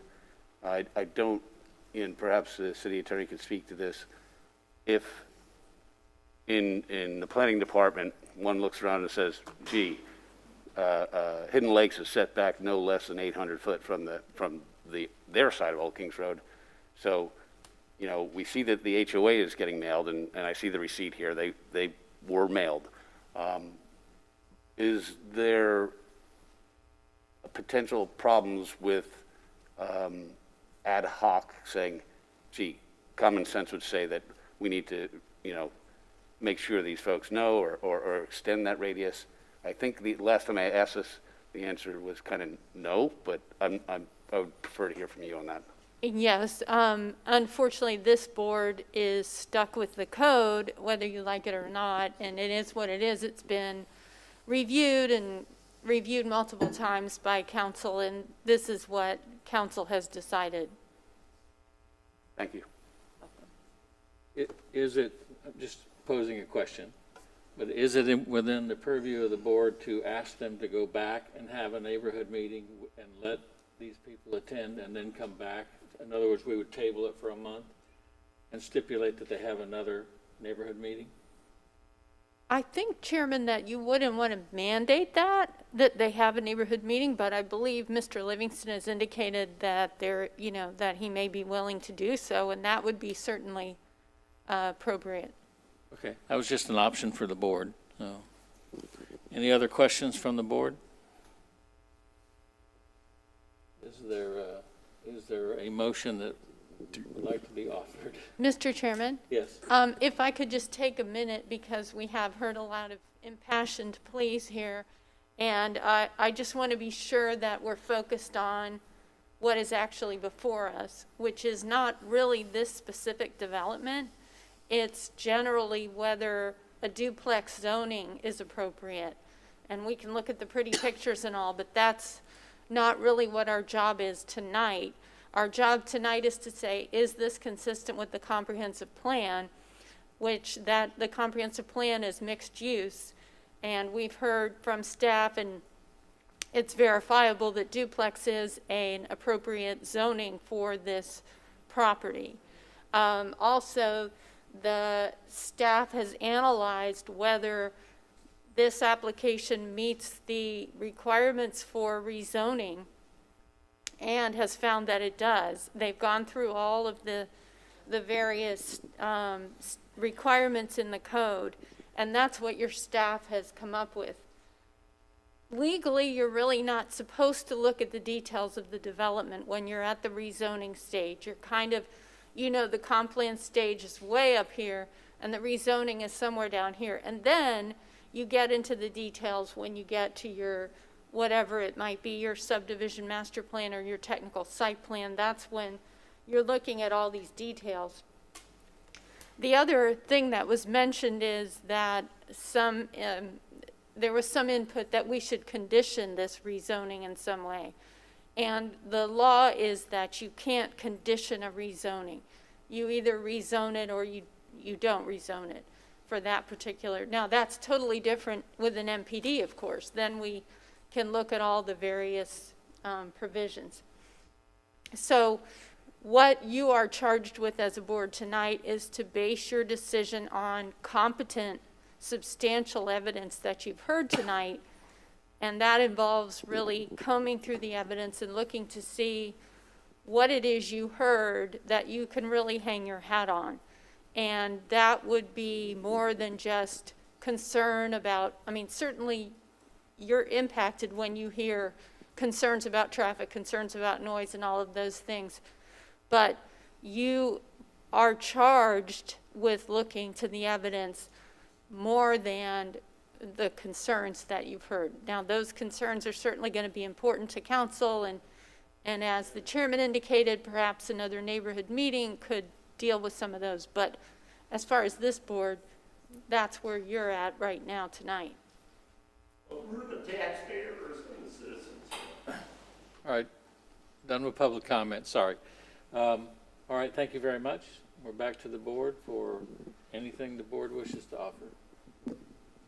I would like to make a motion. All right, go ahead. I make a motion to deny the rezoning of Old Kings Gardens application 4672.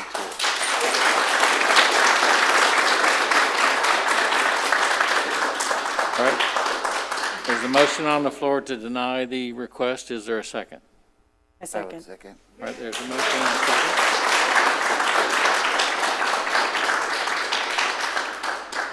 All right. Irene, would you call the Chairman? roll? Wait a minute. Yeah. So a yes vote is to deny.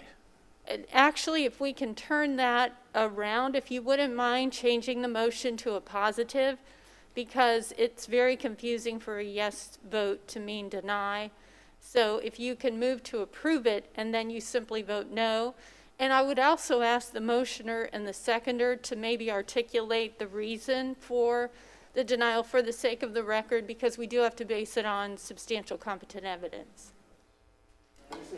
So that's kind of like a double negative. How do I make a positive on the denial? You just say move to approve the rezoning, and then you would vote no. Okay. Is that, why is that different from moving to deny and voting yes? It's because oftentimes we find after we vote that we voted the wrong way. It's a kind of a standard for parliamentary procedure that you vote in you move in the positive and then vote in the negative, rather than moving in the negative and voting in the positive. It's just an easier way to approach it. It seems antithetical, I know, but I've seen so many boards get tripped up because it's like, are we voting yes or no when we move to deny? But how do you get to a unanimous decision of no if somebody's approved it, if that's what the board's intent is? You wouldn't get to unanimous if somebody wants to approve it. So if everybody votes no, then it's unanimous, but if someone wants to approve it, then they would vote yes. Would the movement be a vote on, the question is whether to approve, and the movement would be to take a vote on whether to approve. That's correct. And the no's would be no, and the yeses would be yes. That's correct. But when would he articulate The rationale reason, the rationale, yeah. before the vote.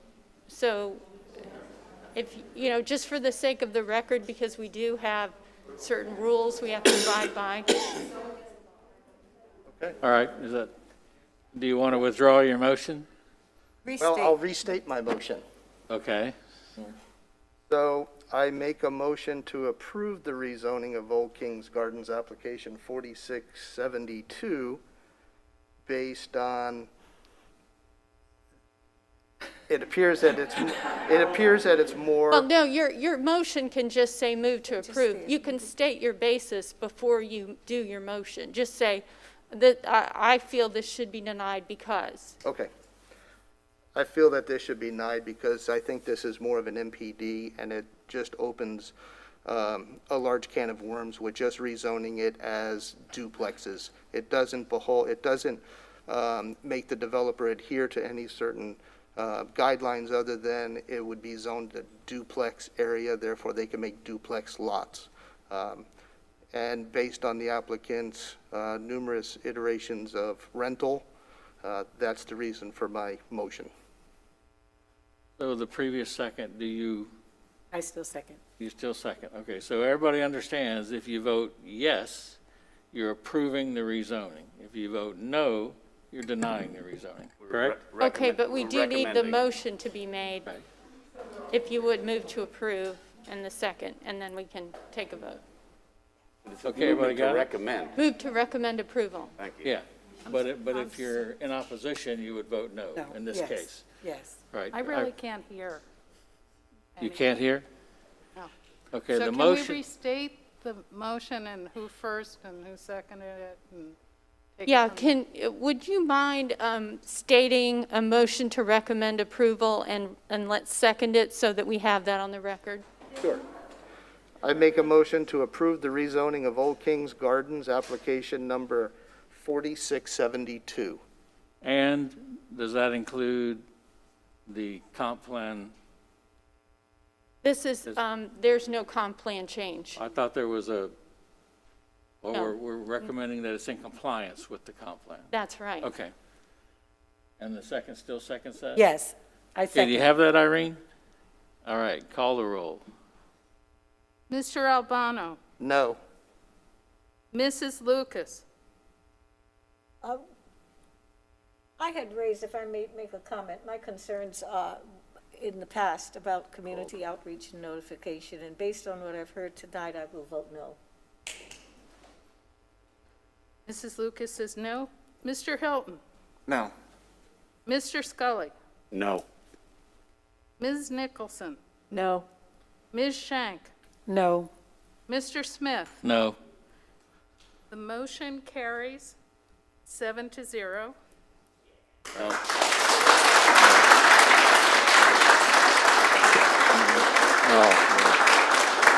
I'm sorry, I misspoke. The motion is denied. Is defeated, 7-0. Yes, Thank you. okay. So now we have a recommendation of denial to the city council. Is that what we got?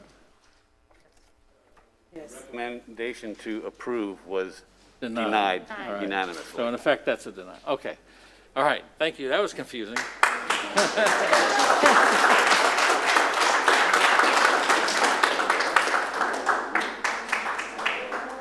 Hope they realize what they wished for. I hope they all realize what they wished for.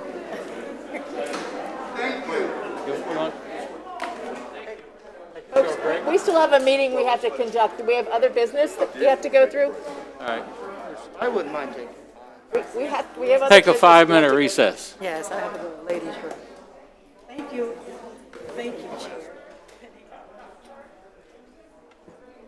You do some training there, that was confusing.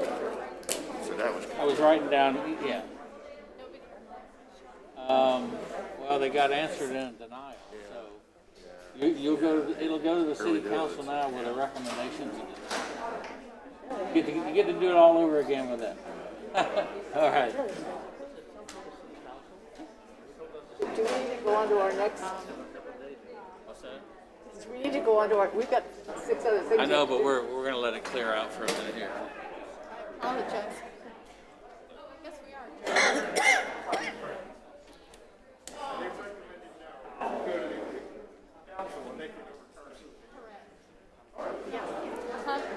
Good night.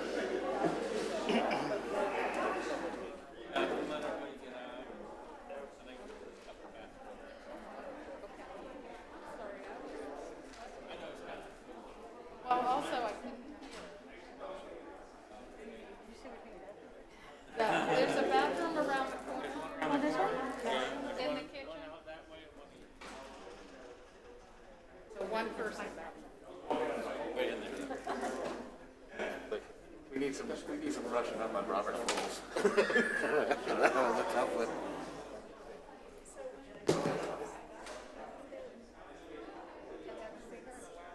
No, how you been? Citizens Academy.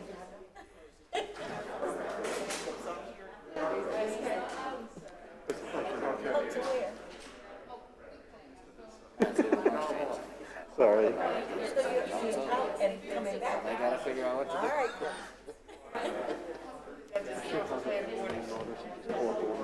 Okay. Okay. And then what? I'm sorry. Back to bite us again? Oh, yeah, okay. Yeah, Back to bite okay. us again? How long is this break? Took a 5-minute break?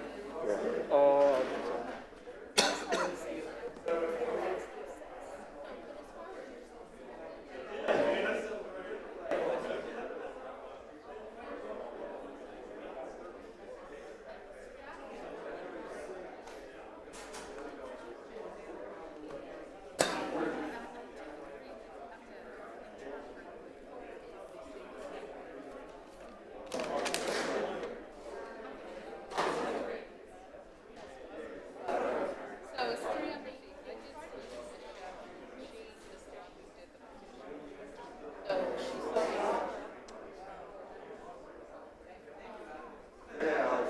If,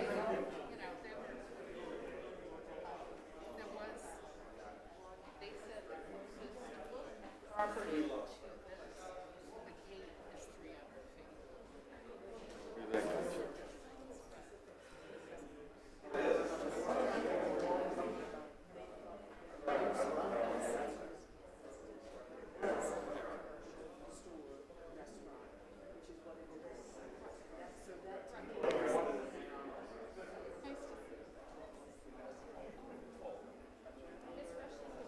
Part-time game. Oh, yeah, that'll do it.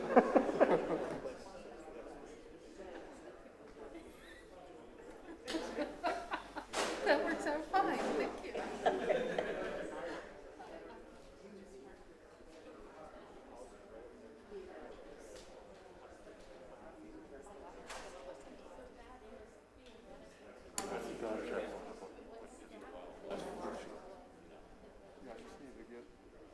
That's why I need this document, right? Yeah, go ahead, go right ahead. What would you do? Your net motion was disconnected. So it was killing your internet. So I just turned it off. Okay, thanks.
It all works out.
I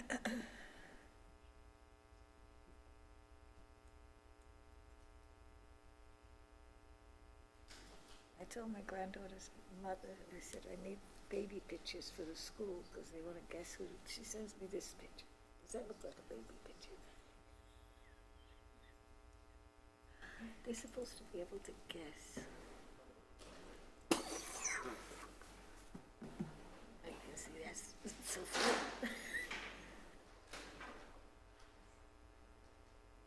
My baby, she ain't no baby. Page 72.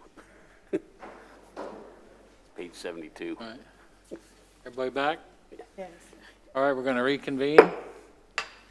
We will go to item number 3, future land use map amendment to designate 53 plus or minus acres of property from industrial and greenbelt to residential and amending a site-specific policy to limit development on the entire 146-acre parcel known as Palm Coast 145 to 450 residential units. Can you hear me? Am I not on? My light's green. You are. Can you hear me in the back? Okay, good.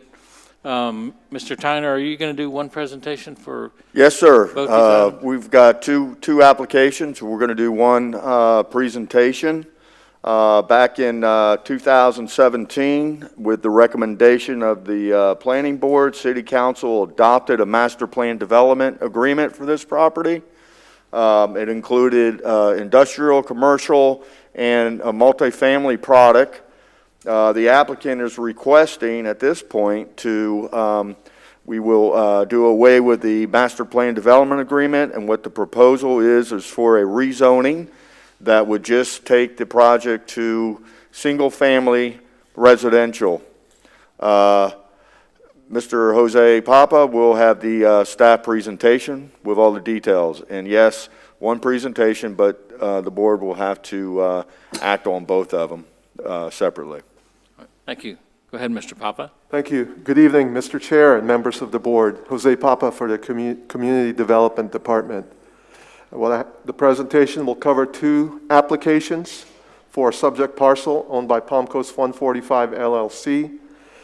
The 2 applications is a future land use map amendment and a rezoning.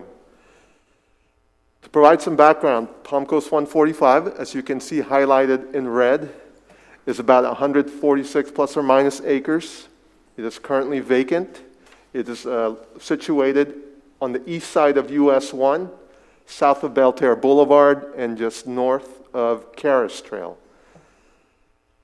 Looking at the future land use, the current future land use, as you can see on the left, includes about 52 acres of industrial, and the remainder, about 82 acres, being in residential. There's a half acre of greenbelt, as you can see in the upper right. Is there a way to, oh, here. That's about half acre. It's still greenbelt, and there's a 13-acre conservation parcel in the middle of the property.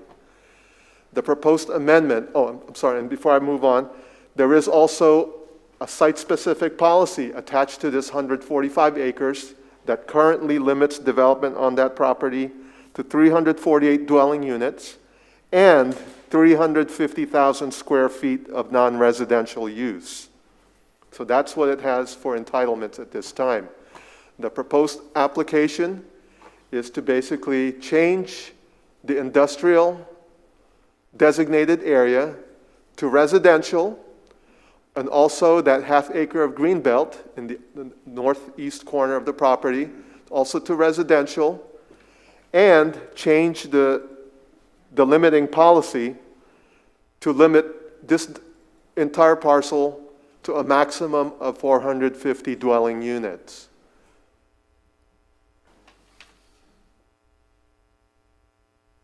For the zoning map amendment change or request, currently the entire 145 acres is designated as master plan development.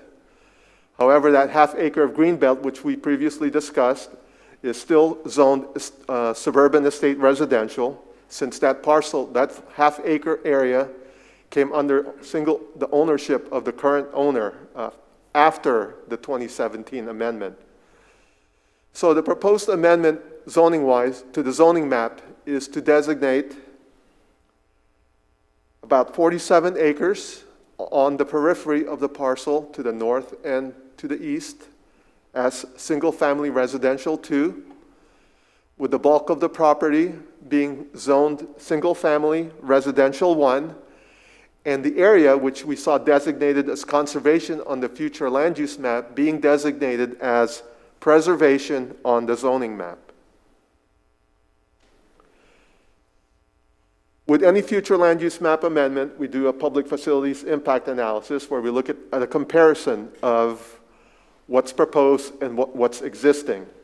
And based on the analysis, essentially, the future land use map designation will have less demand on transportation, water, and sewer facilities, while having a higher demand on solid waste, parks, and school facilities.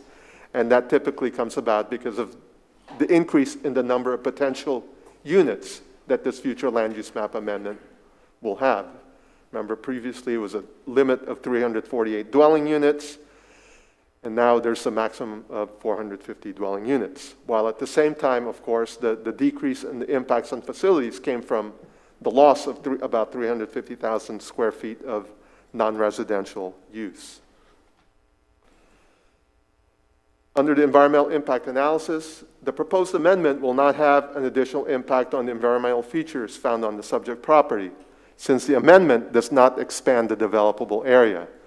That is, the existing conservation area will not be altered, will not be amended as part of this amendment.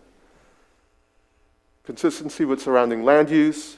The proposed future land use map designation of residential is consistent certainly with the existing neighborhoods to the north and to the east.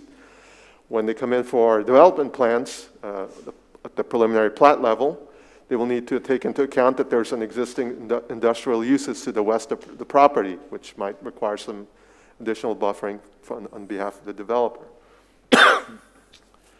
Its consistency with other comprehensive plan policies. It is consistent with various policies promoting urban densities and intensities where utilities such as transportation, water, and sewer are available. And the analysis states that the site is adjacent to a major arterial, US 1, and has within its proximity existing water and sewer service. So for the future land use map amendment, we find that there's no significant impact on the level of service for public infrastructure. There's no significant impact on the environmental conditions currently found on site. It's generally consistent with the surrounding land uses and consistent with the policies of the comprehensive plan. Staff recommends that the Planning and Land Development Regulation Board recommend that City Council approve application 4702, which is a future land use map amendment from industrial and greenbelt to residential. And along with that future land use map amendment, a site-specific policy that will limit development on the parcel to 450 dwelling units.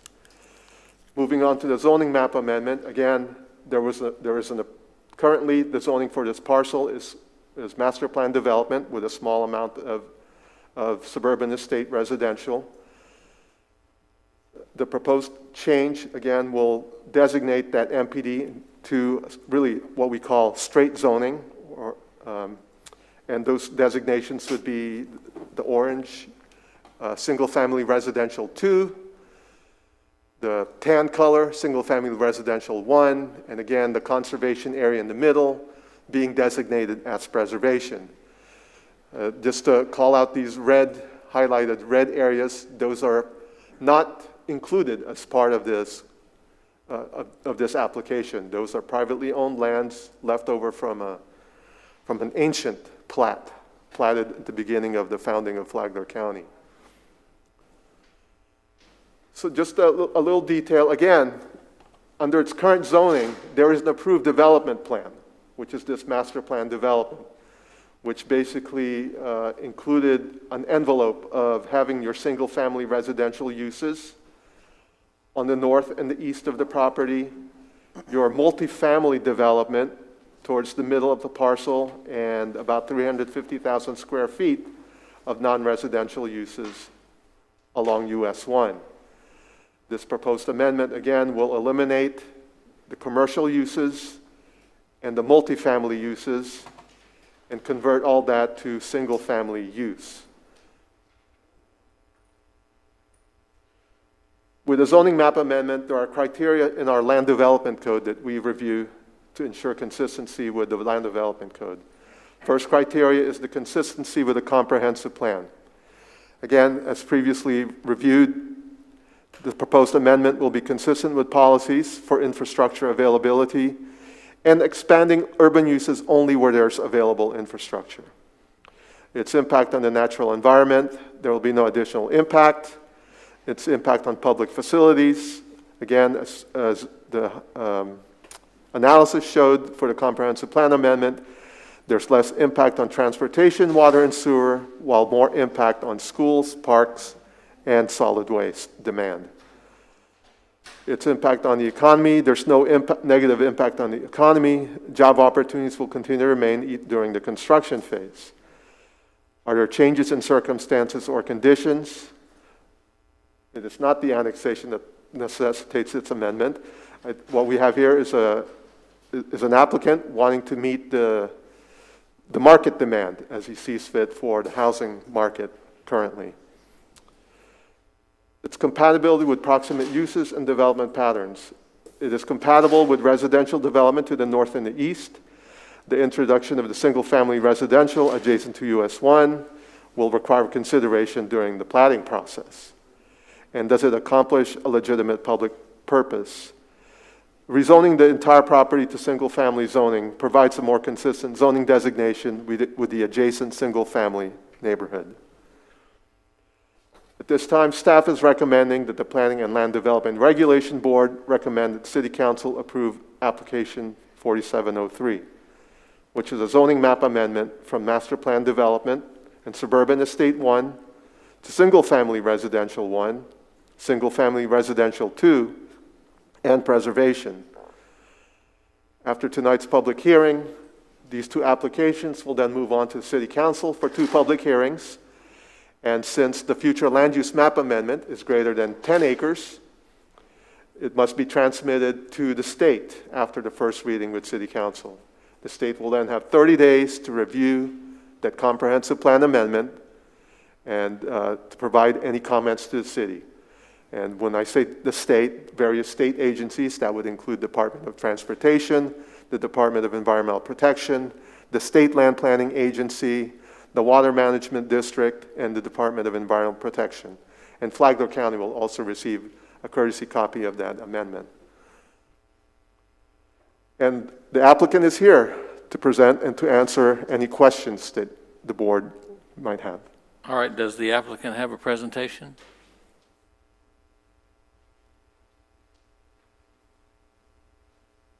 Mike Beebe for the applicant, and then David Blessing is the managing partner of Palm Coast 145, the owner of the property. We don't have a presentation, but we're here to answer any questions that the board might have. All right, thank you. All right, back to the board. Does the board have any questions of the staff or the applicant on our first item, which is the future land use map amendment? Mr. Papa, can you go back to the concept map?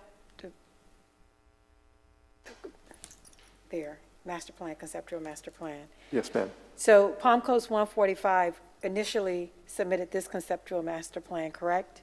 That's what's currently approved right now for that property. Yes, ma'am. If the owner wouldn't mind explaining why now there's a request to change it to single-family residential 1 primarily from MPD? When I look at this particular, the initial zoning that changed that you got approved back in 2017 to MPD, now you're requesting the change. It appears to be an impact on the economy because we're losing commercial. So I was just wondering, what is the rationale behind, why are you switching it now, 4 years later? Yes, ma'am. I have attempted to bring this project to fruition. I love the site plan. Mr. Chairman, if we could get, if you wouldn't mind stating your name and address for the record. Sure. My name is David Blessing. I live at 7070 Northwest 84th Avenue in Parkland, Florida. Thank you. Okay. So I love the site plan. I think it was a great community. I really worked hard been working hard for the last 4 years to try to make it so. Just did not have a lot of enthusiasm from investors with the recent conditions of the markets. And as you are all aware, the residential market is extremely hot, so I cannot swim upstream any longer. I need to go with the flow. Thank you. All right, any other questions from the board? All right, we're going to open up, excuse me, public comment. Public comment is only on item 3, which is the future land use amendment. You will get a chance again if you want to speak about the rezoning, which is item 4. So if anybody wishes to speak on this item, come forward and state your name and address. You're limited to 3 minutes. Does anybody wish to speak? Is there anybody in the back anymore, Jason? No, sir. None? All right, no one in attendance wants to, you've got us confused here now. On the item that we're talking about? All right, right now we're looking at item number 3, which is only the future land use amendment. You will get a chance when we get to item 4 to speak about the rezoning. Okay. If there's no one here, is there anybody online? No callers, Chairman Smith. Nobody online? Okay. Come back to the board then. What's the pleasure of the board on the future land use amendment?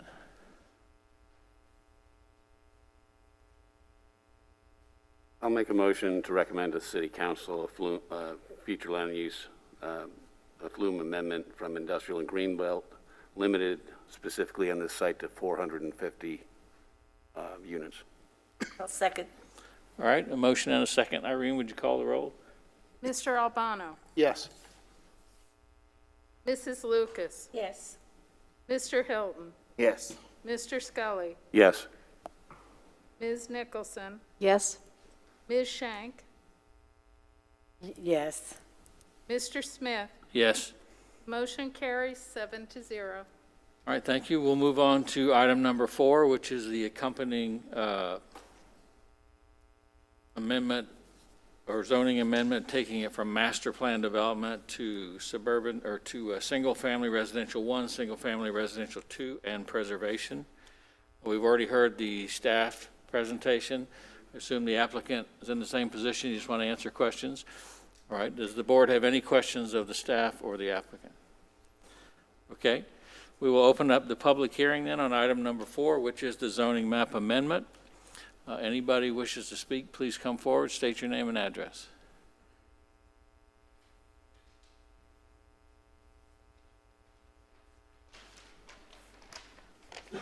Hello, my name is Susan Johnson. I live on 26 Kathleen Trail. I've lived there for 23 years. We had our house built there. I don't object to changing the zoning to residential. My concern is changing the lot sizes up to SRF 5. Back in 2017, they were 1-acre lots. Yesterday, City Council Ed Danko spoke with the Observer in regards to the property at Pine Lakes where they were going to build the 300 units, but his concern was, so you got to figure 600 cars. So he had an in-depth study, traffic study is going to be put into place. Well, if they're going to put 450 homes behind us, my concern is 900 extra cars. That's a lot, and they're only going in one way. He wants to just go right on to US 1. So that's going to impact Belterre Boulevard and Seminole Woods Boulevard with all of the cars. That's my main concern. Plus, that's my main concern, is all the traffic that we're going to have back there. Plus, this also was the sizes of the houses, because that will put our house value down. So that's why I want to go also up to a higher SRF, up to 5 at least, instead of just 1 and 2, because that's 50-foot frontage and 60-foot frontage. I don't see the value of those houses to be very high. So that's all I have. Thank you. All right, thank you. Are there any other speakers? All right, seeing none, are there any online? No callers. Sure, go on up. Sorry, I missed you.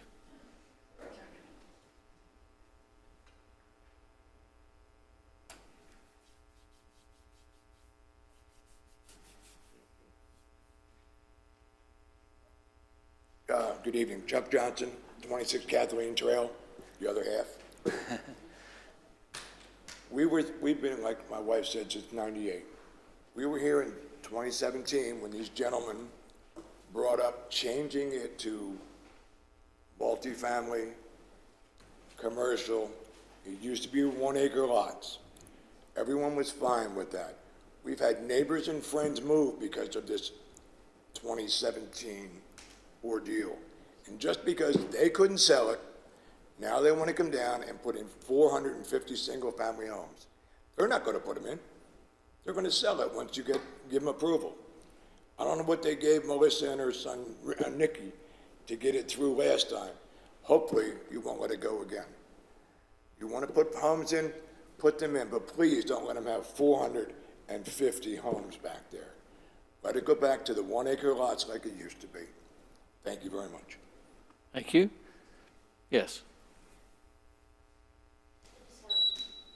My name is Kathleen Farrell. I live on 24 Kathleen Trail.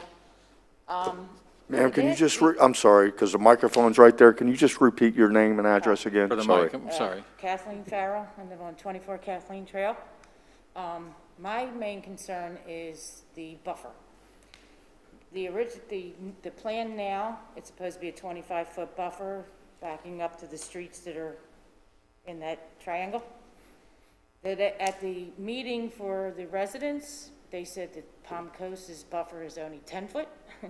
Can we keep that 25-foot buffer in the proposal? And also, we have Grand Landings building 894 homes on Seminole Woods. And we have a new development on Belterre, the Grand Villa Assistant Living Building 2. Talk about a lot more cars. Just a thought. Just wanted to throw that out there. Thank you. All right, thank you. Any other speakers?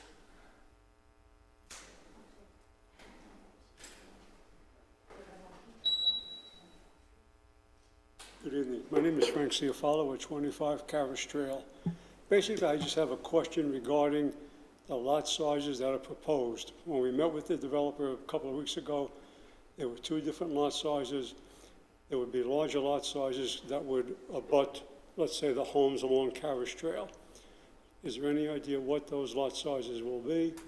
And will there be any buffer between, let's say, the homes on Carriage Trail and the homes that will be built on the other side? If you can ask the developer that, I would appreciate it. All right. Thank you. Thank you. Any other speakers?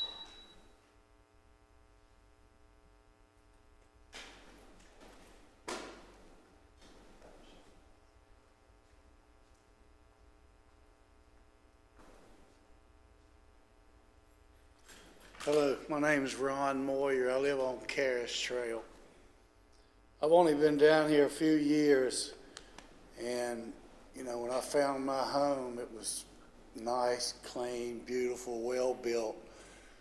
And so, you know, that downsized tremendously.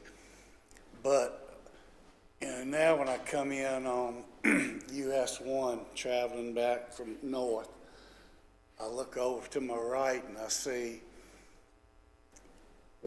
this new neighborhood that they're putting up, and the houses are, I mean,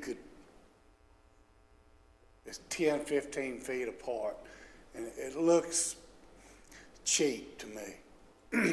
Now, this new development they're putting in, or y'all proposed to put in, is still on US 1. People are going to see that. And with these smaller homes crammed in 7.5 feet on this side, 7.5 feet on this side, I just think it gives a bad look to the whole town. And I mean, y'all been here. You wouldn't go in there and buy a home probably when they do put them up. But the 358 homes or something seems like it would make lot sizes a little bigger, a little more distance between the houses. I mean, it's just an observation. And I do feel like these other people in here, it'll drive our home values down in the K section around that zone. That's all I got. Thank you, sir. Any other speakers? Okay, seeing none, are there any online? Okay, back to the board. Mr. Tyner, there was a couple questions there. One was about the lot sizes that would be allowed by these two single-family. Sure. Mr. Papa, can you just put on the, that master plan that compared the, what's approved now, what's proposed? As you can see, the SFR lots that are in the yellow from the original plan that's approved now, the intent is to keep those as 60-foot SFR2, as you see in the proposed rezoning. That would not change. And as a matter of fact, I believe there was a preliminary plat approved for that. So those engineering plans have been approved for that gold area, so that will not change. What they're proposing is SFR1 lots that are not buffered against the adjacent neighborhood. That would be 50-foot wide lots, pretty typical of the surrounding area for those single-family residential homes. There will be two means of ingress and egress out to US 1, not going through the neighborhood. And the intent is to keep the remaining buffer that was in the master plan development agreement, because they already got designs for that. So I think that is the intent of the applicant of where you see that goal, to keep that buffer area there. I think I answered all the questions there. All right, I have a question along those lines of the applicant. And what Mr. Tyner said was that you have a plat of those lots that back up to the existing subdivision now. That would be SFR2, and it seems to include a buffer. Will that stay? Yeah, we have a subdivision preliminary plat that was approved in August of 2019, actually for the entire property. So it includes the 134 single-family lots that you referenced, and then the multifamily tracts and the commercial tracts. So all that was approved in 2019. The intent is to keep the layout consistent with what was approved in 2019 for those single-family lots, those 60-foot wide single-family lots around the perimeter there that abut the adjoining single-family neighborhood. And the buffer that's on there would stay as well? That's right. All right, thank you. Anybody else have any questions? Yeah, Chair. Specifically, the buffer that we're referring to,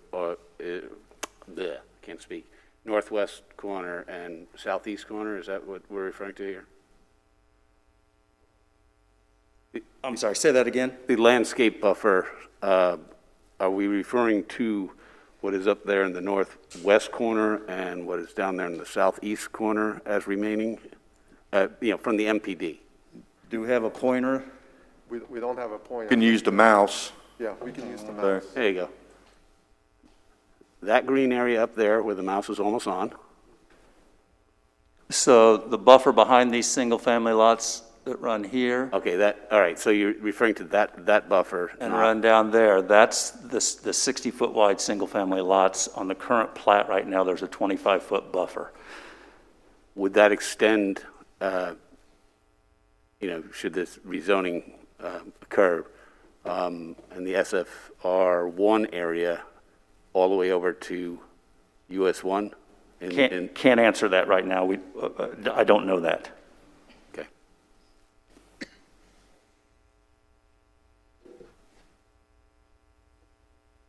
All right, any other questions from the board?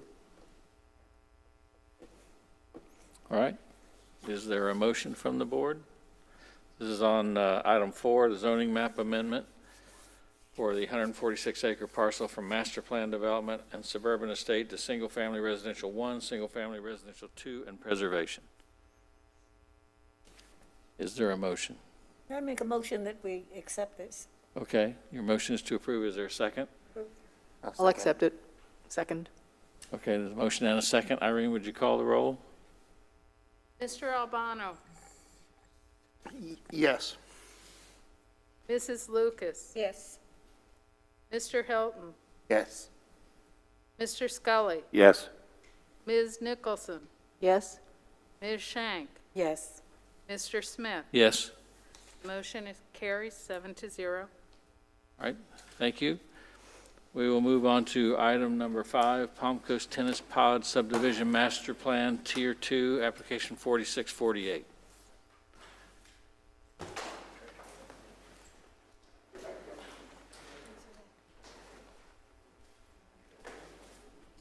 Thank you, Mr. Chairman. We have Ms. Jordan Myers, who is part of our Community Development Division, and this is her first being project manager on a subdivision plan. This is a subdivision master plan. It is in town center. It's consistent with the town center DRI, and it's consistent with the town center master plan development agreement. Basically, the subdivision master plan is the first step in the process for subdividing fee simple lots. The next step would be the preliminary plat with the construction plans, followed by a final plat that would be heard by City Council. But with that said, Ms. Myers will have the staff presentation and will be followed by the applicant's presentation as well. Thank you. Good evening, Mr. Chairman and board members. I'm Jordan Myers, and I'll be presenting the subdivision master plan for the Palm Coast Tennis Pod. This is a location map of the area. It is in the Town Center DRI MPD. It's about 1,557 acres located between Belterre Parkway and I-95. The tennis pod is a request for single family and paired villa subdivision master plan and is located 1 mile north of SR 100 on the east side of Belterre Parkway in the red area, as you can see on the map.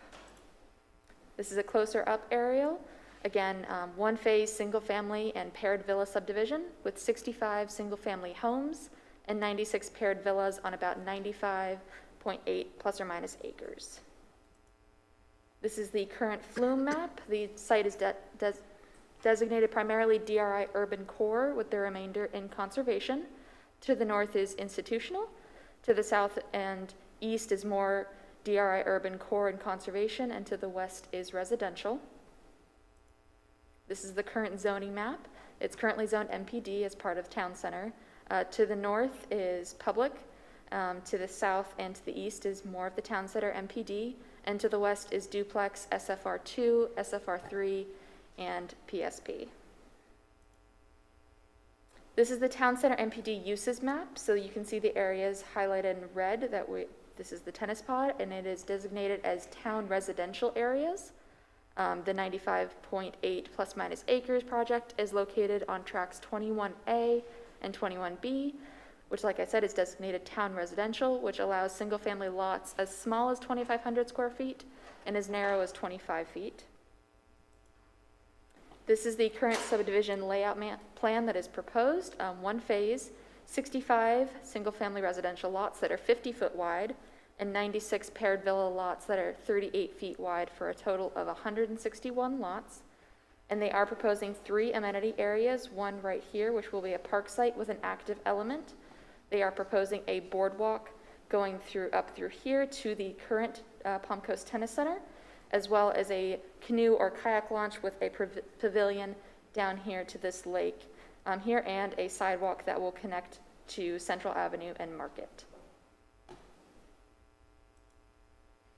There are 5 review criteria from the LDC. Proposed changes in development must not be in conflict with public interest, must be consistent with LDC and the comprehensive plan, must not impose a significant liability or hardship on the city, must not create an unreasonable hazard or nuisance, and must comply with all applicable government standards. In the staff analysis based on the LDC, planning staff reviewed the project for these 5 criteria and provided detailed findings in the staff report, which you received. The subdivision will not create a nuisance, hazard, or any compatibility issues as it meets all development standards. The proposed residential uses meet all Town Center DRI and MPD standards, and public infrastructure is currently in place to serve the project. The project meets the DRI, MPD, LDC, and comprehensive plan. The next steps would be a preliminary plat, like Mr. Tyner mentioned, which would be an administrative review, and the final plat would go to City Council and then followed by building permits. Planning staff recommends that the Planning Board approve the subdivision master plan for the Palm Coast Tennis Pod, application number 4648. And the Tennis Pod representative is in attendance, and they do have a presentation for you. All right, would the applicant like to give their presentation?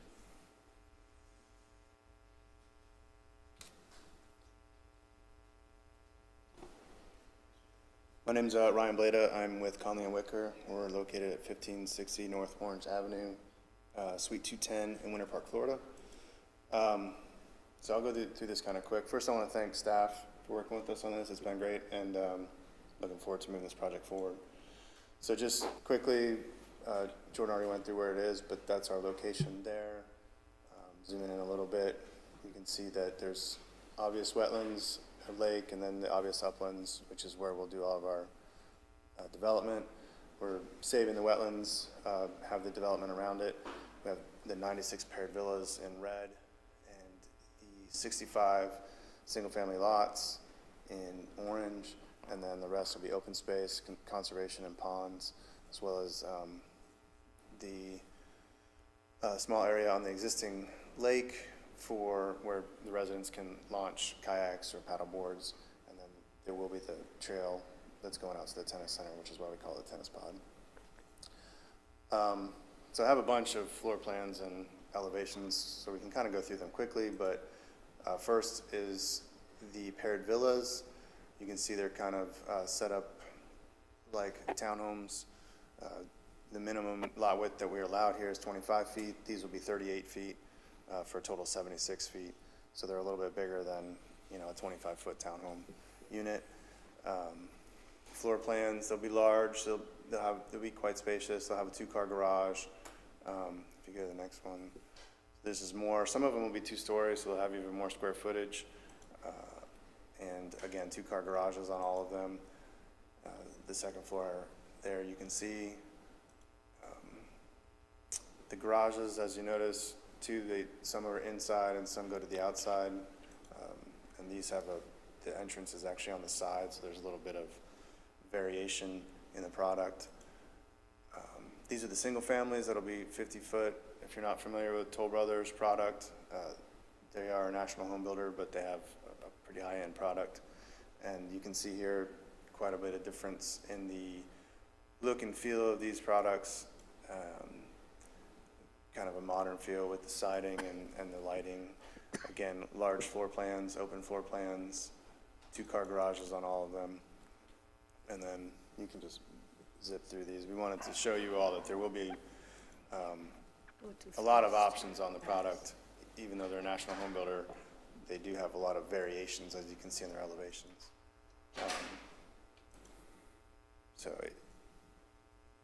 And some will be 2 stories, some will be 1 story. All have 2-car garages, all will be front loaded. And I know I went through that quickly. We can go back and show you any of the product that you want, but I just wanted to kind of note all that. Again, my name's Ryan. Peyton is here as well from Toll Brothers, and we can answer any questions that you might have. All right, thank you. Back to the board. Do you have any questions of the applicant or the staff? I have a question about egress and exiting the site. Can we go back to the floor plan? Because it looked like there was only one entrance and exit. Yeah.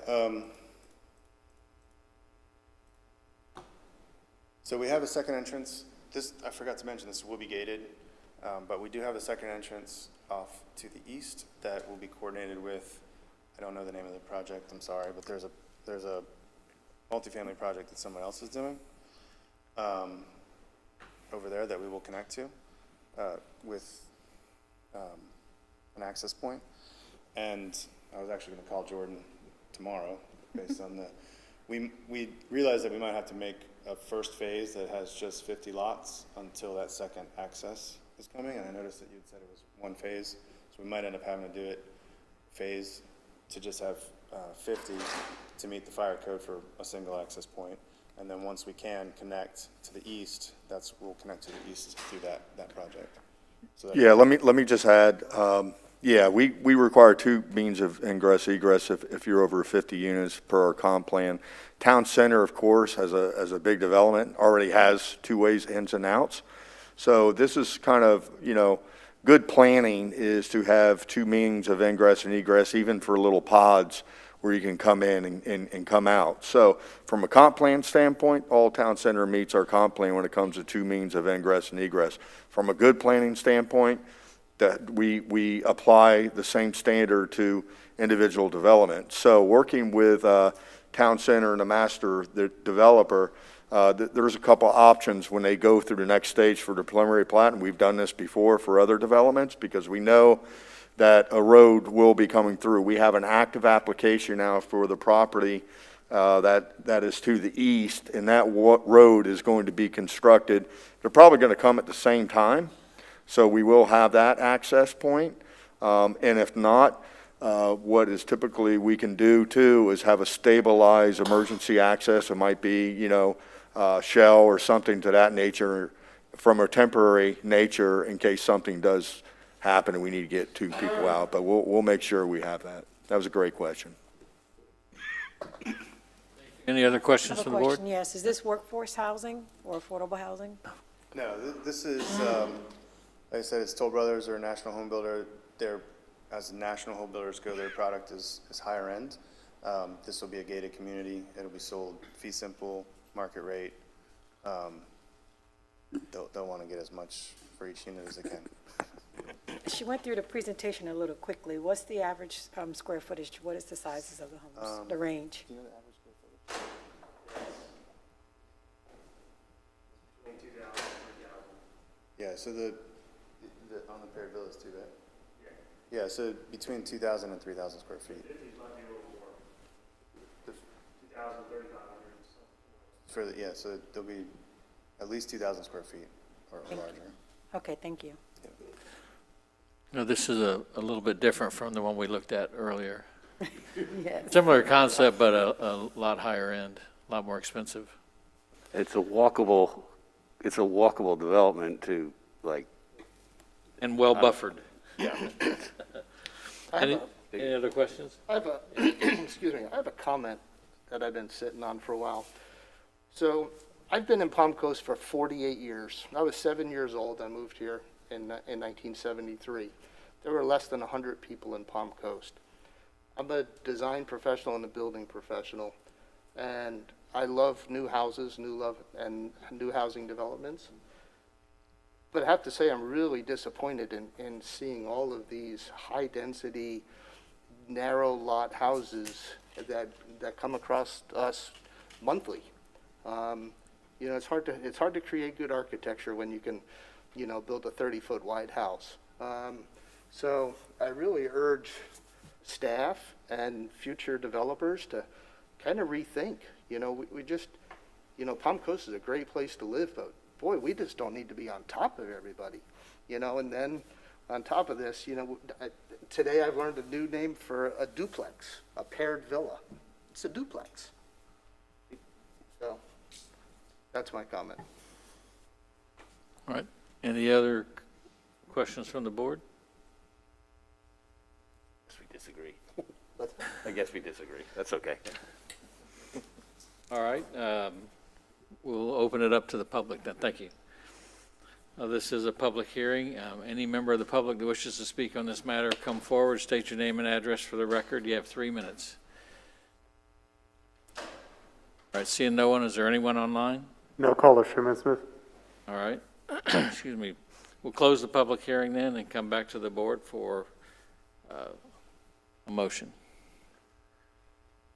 I move that the PLDRB approve the subdivision master plan for Palm Coast Tennis Pod application number 4648.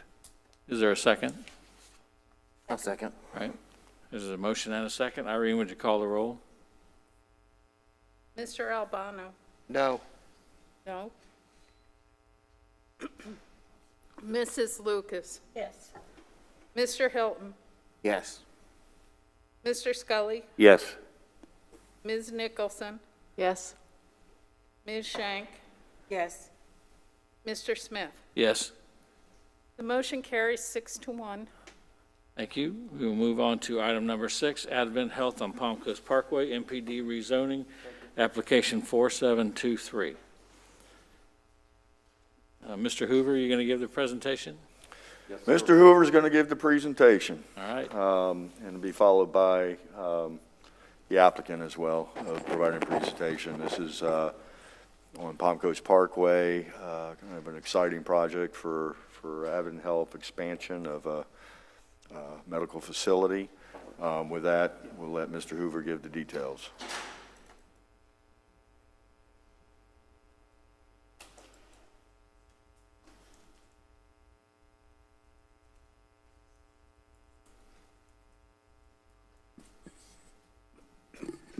Good evening again. This is a 11-acre site. It's located between Palm Coast Parkway Northwest and Palm Coast Parkway Southwest. And additionally, it's about halfway between Pine Lakes Parkway and Belterre Parkway. This is a little bit of a close-up. Essentially, they want to develop a hospital with 100 patient beds in phase 1, a 30,000 square foot medical office building in phase 2. They've applied for a master plan development rezoning, and this includes a master site plan, which you have seen quite a few of these recently. In the reasoning for putting the master site plan with the MPD, it's actually provides you more data so you know what's going on, but it also saves them perhaps 6-8 weeks in the development process. This is the future land use map, also known as the flume. You can see all the red area there is mixed use, which allows almost any zoning district. To the north, there's some residential. To the northeast in the royal blue is institutional.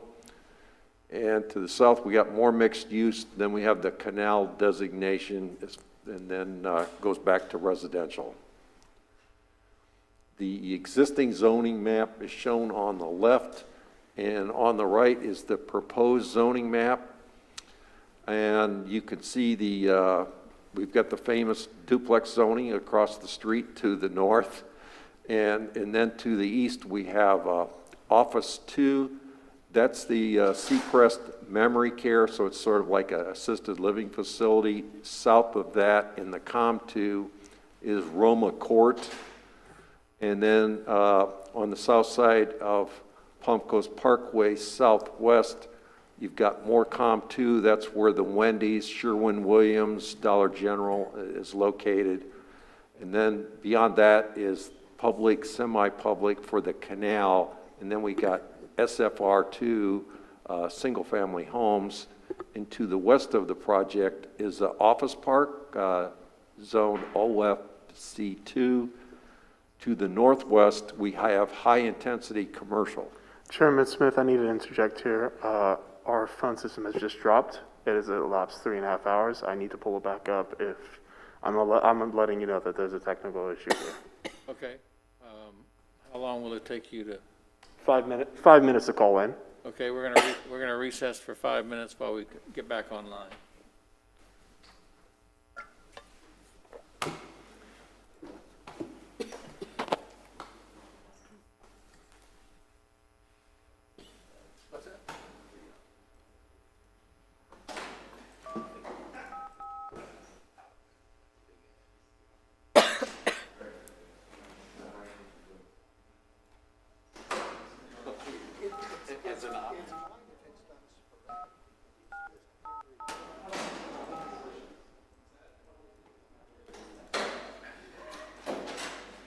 Welcome to Open Voice Audio Services.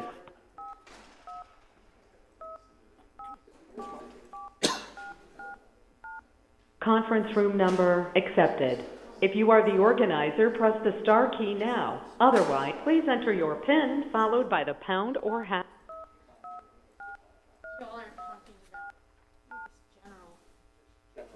For a menu of available commands, press star. All participants are muted and may not unmute themselves. Hand raising is on.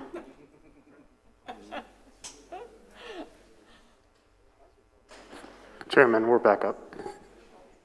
All right, we lost a couple members, so we'll wait just a minute here. Too fast.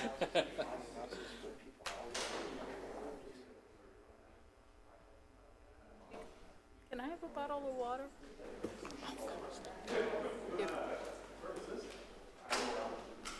Thank you. As I'm packing up along. So, it just. 1, 2, 3, 4, 5.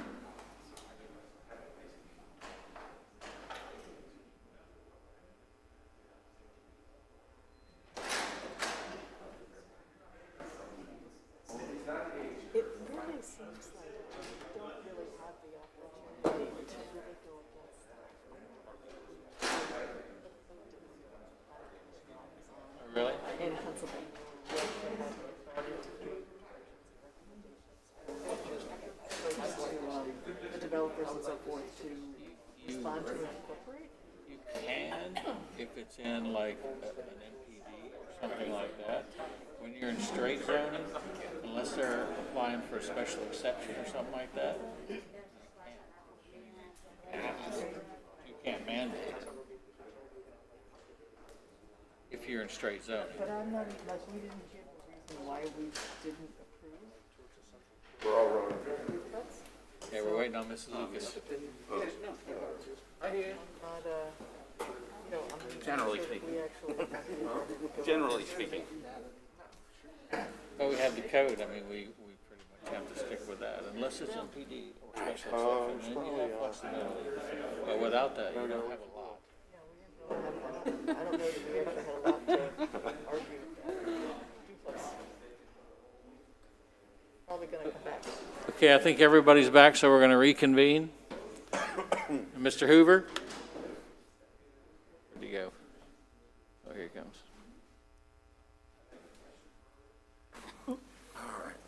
We're back on the record, so if you would restart your presentation. Or pick up where you left off. Yeah. Pick up where you left off. Pick up where you left off, yeah. Thanks. A little bit on the background. Advent Health purchased this site on August 6, 2020. They're proposing a 4-story, 100-bed, 155,000 square foot hospital in phase 1 and a 2-story, 30,000 square foot medical office building in phase 2. So the MPD does include the master site plan. This is a view of the project looking southwest. So you can see Palm Coast Parkway northwest in the front of the screen. In the upper right hand, you can see Bridgehaven Drive and the office park behind that. And then in the upper left, you'll see Palm Coast Parkway southwest. This is the master site plan. In the master site plan package includes utility plan, drainage plan, landscape plan, and there's about 5 or 6 of those all together. So you can see here, north is at the top on this drawing, and you can see the Palm Coast Parkway northwest at the top of the screen, Bridgehaven Drive on the left side, Palm Coast Parkway southwest at the bottom of the screen. This used to be a 12-acre parcel. It was subdivided into 4 large lots, about 3 acres each. O'Reilly Auto Parts, a couple years ago, bought the lot in the northwest corner. And if you were on the planning board, probably 2.5 years ago, they came in and did a special exception for that auto parts store. So that's on a 1-acre parcel. So the hospital is sort of filling in the rest of the, on 11 acres. So south of O'Reilly, they've got the employee parking. They're also going to realign the driveway a little bit so it matches up with the office park to improve traffic flow there. You can see the curvilinear hospital.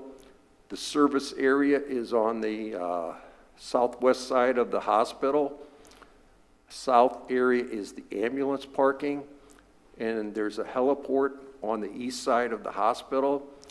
they've advised staff that that would only be for, since this is not a trauma center, but if you get a patient in that's in critical condition beyond the care that the hospital can provide, then the heliport would be used to transport that person to the nearest trauma center.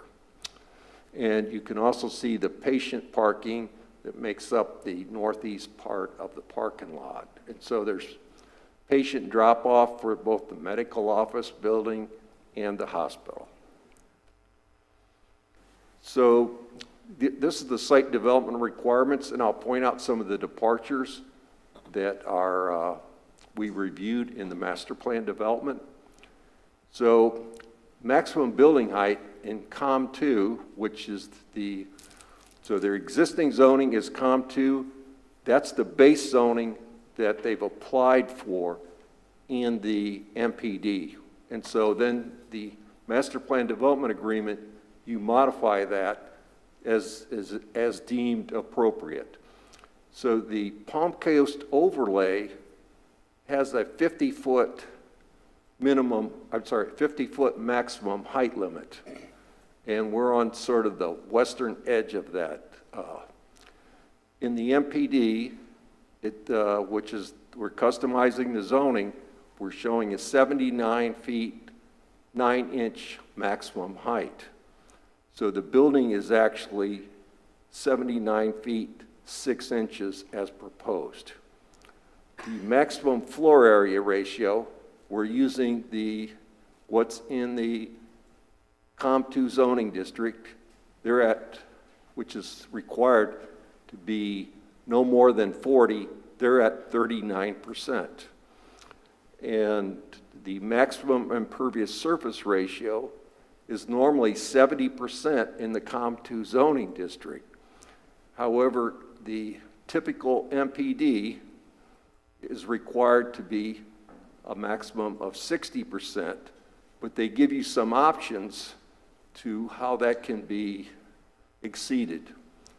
So they proposed that at 65%. They're using green building principles. They're providing some pedestrian areas and additional landscaping. So staff's reviewed that, and we've deemed that that was appropriate. So they're actually coming in at about 64%. The parking for the hospital would be 300 spaces, 120 for the medical office, which would require 420 spaces, including 13 for ADA. They're providing 475 spaces. And as customary with this type of use, they're going above and beyond on the ADA parking. This is the building elevation for the east side. You can see the two-story office building, and then it's also it's the building elevation on the north side. This is the opposite side. So we're looking at the west side and also at the south side. So you can see the service area. I think the artist has a truck backed up to the dock there, just so you can see that. And so we're really looking at the employee parking area there.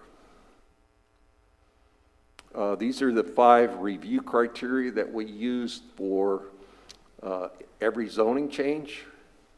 A, must not be in conflict with the public interest. It needs to be consistent with the comprehensive plan and land development code. It cannot impose a significant hardship or liability on the city, nor create an unreasonable hazard or nuisance, and it needs to comply with all local, federal, and state government standards. There's detailed findings on this in the staff report. In summary, it will not create a nuisance hazard or any compatibility issues, as it meets all development standards of the MPD and the land development code, and it's also in compliance with its land use designation of mixed use on the future land use map. This MPD rezoning supports actually 8 goals. Usually I'm in here with 3 to 5. This one actually supports 8 goals, policies, or objectives of the future land use element of the comprehensive plan. Some of the, I've got 4 criteria here for an MPD that needs to be met and that staff provides an analysis on. So C is the degree of departure of the proposed development from surrounding areas in terms of character and density intensity, and D, compatibility within the development and relationship with surrounding neighborhoods. And so what we determined was the medical campus will have a common architectural theme in a pedestrian-friendly environment, and the hospital will be located 300 feet from the nearest duplex home to the north, and then 500 feet from the nearest residential home to the south. And additionally, you got Palm Coast Parkway in between there too. And to the south, there's also the canal that's heavily wooded on both banks. H, the benefits within the proposed development and to the general public to justify the requested departure from standard development requirements inherent in a master plan development district and the impact on the economy of any affected area. Our findings on that was by developing an infill property with a common architectural theme, it will provide emergency medical services substantially closer to Central and North Palm Coast residents and be a major generator of well-paying jobs. Additionally, when you locate on an infill parcel that's been passed over a lot, that's a major plus as far as land planning. So staff believes these factors easily outweigh the requested minor departures, except for the height, on the MPD. We held a public participation meeting on this. It was held actually about the same time as the other one you heard about tonight. And one neighboring property owner did attend. She had some concerns on construction noise when O'Reilly's was built. And she mentioned that to the applicant's engineer. And we've had one other neighbor contact staff and saying they opposed the project because they felt it was not warranted and compatible with the neighborhood. The next steps for this will be 2 city council public hearings for the master plan development rezoning, which would include that master site plan. So that would let the applicant apply for a technical site plan and then apply for building permits.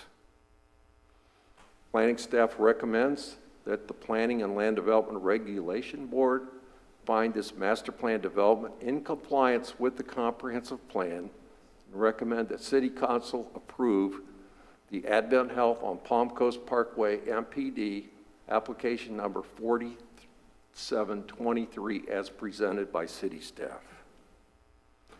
And the applicant's development team is in attendance and their presentation follows. All right. Thank you, Mr. Hoover. Does the applicant have a presentation? We woke him up.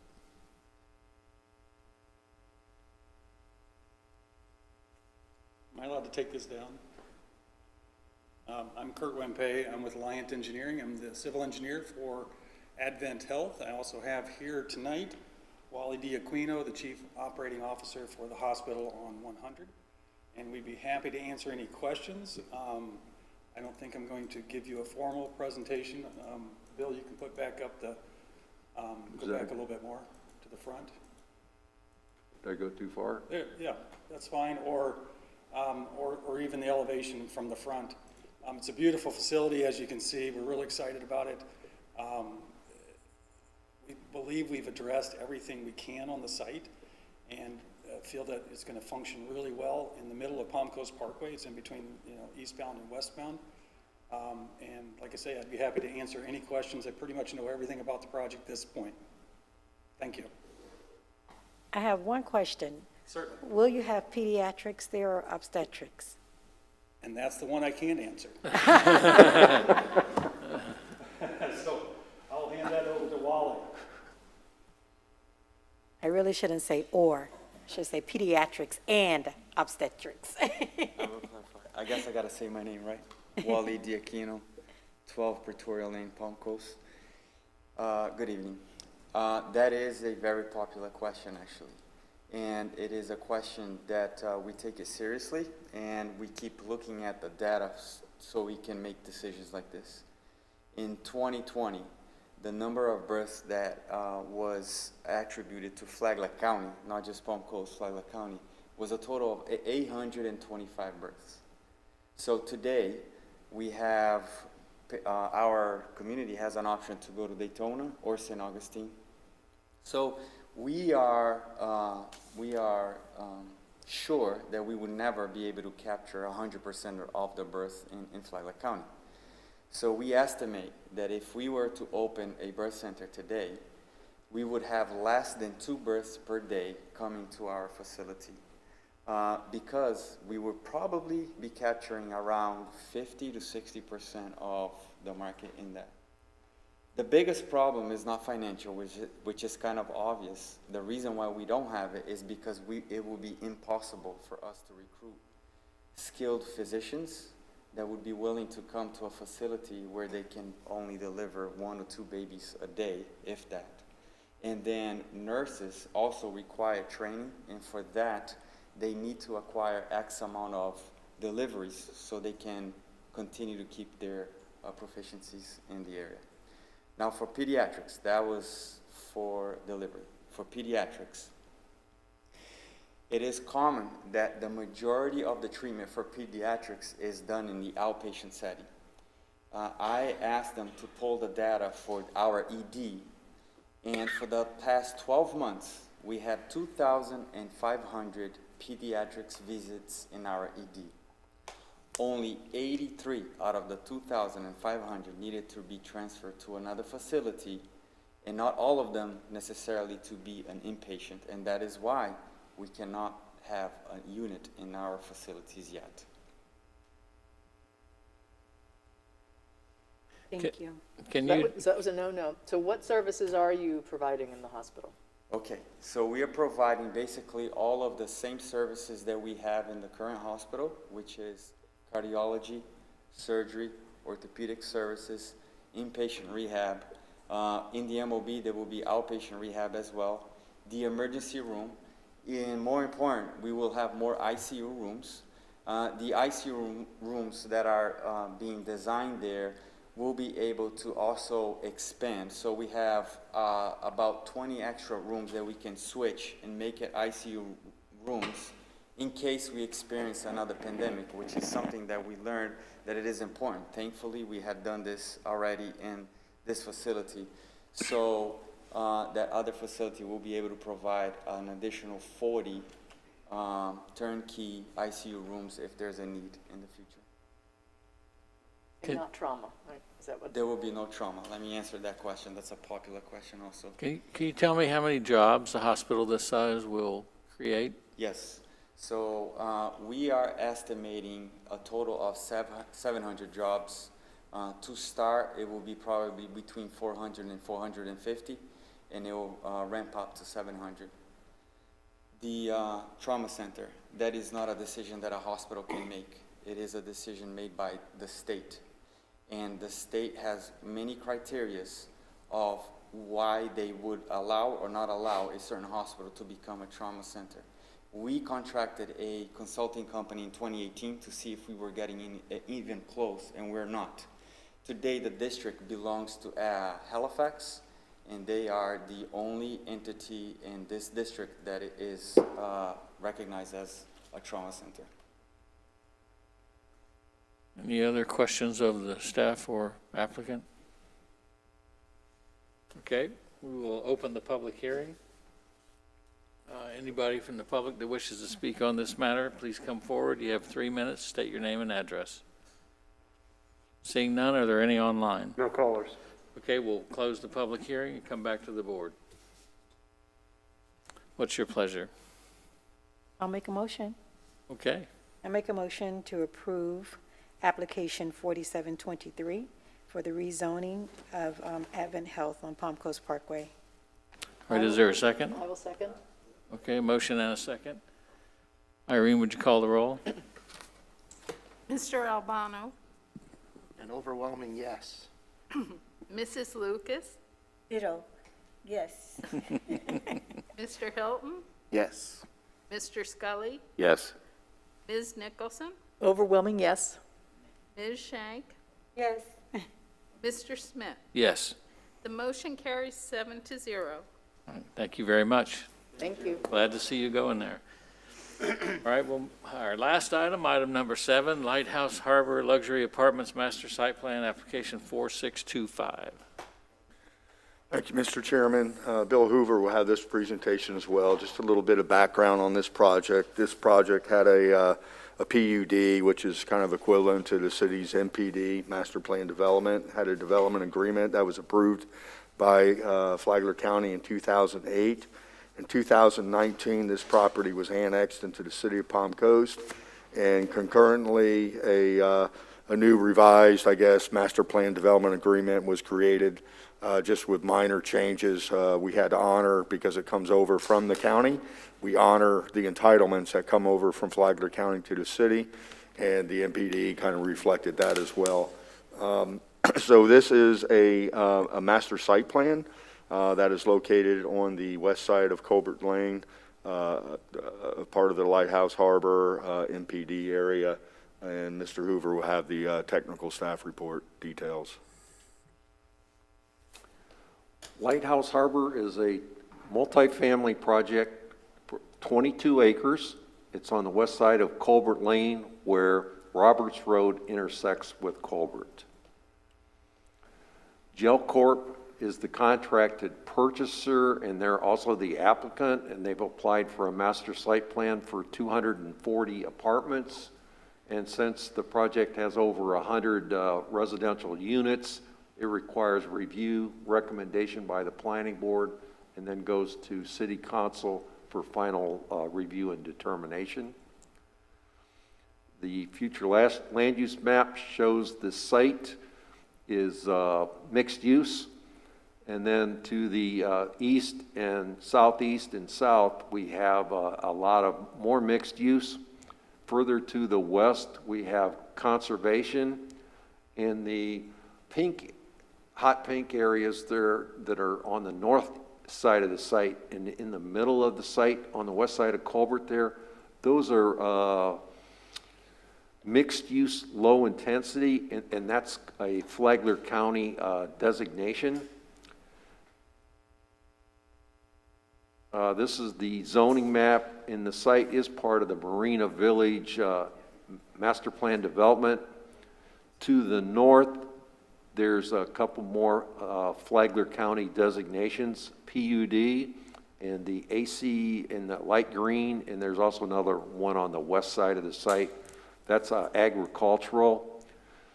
You can see the larger Marina Village to the east, and then to this at Roberts Road in Colbert Lane, there's actually a 2-acre commercial piece, and then more MPD to the southeast of that. South of the site is a general commercial or COM2 area again, and then all the dark green to the west is preservation. This is the Marina Village MPD master plan. It was adopted by the City Council in 2019 by Ordinance 2019-9. It's approved for a total of 663 homes, 160,000 square feet of commercial, 80 wet slips, and 200 dry slips. And if you look closely on the site, you can see that it's designated for 240 units. This is the site plan. I colored in some of the surrounding stuff in the building, so it makes it a little easier to see. You can see the main access lines up with Roberts Roads for optimum traffic. And then to the north of that is their second access. And so the area in gray where it says emergency, that's already pavement. Then the access area that's shown just to its upper right, that would be a stabilized stone grade or something like that that would be acceptable to the fire department and EMS. And so that's probably going to have a lock on there that the fire department can easily get through. You can see we got 5 buildings. They're all 4 stories, 48 units each, for 81 bedroom units, 122 bedroom units, and 43 bedroom units. The Colbert Lane stormwater pond, I think there's probably about 5 of these along Colbert Lane. That property's owned by Flagler County, who also owns the roadway, so they maintain that stormwater pond. And then you can see the project has their stormwater pond close to that on the south side of the site. And then there's wetlands that I've shown in the green area at the top and on the bottom in the southeast corner. So additionally, there's more wetlands beyond that, but I just highlighted the ones that are on the property itself. So 4 of the buildings, which would be buildings 2, 3, 4, and 5, are all going to have wetland views. And then building 1, their view would primarily be a stormwater lake, and then there'd be some wetland views beyond that.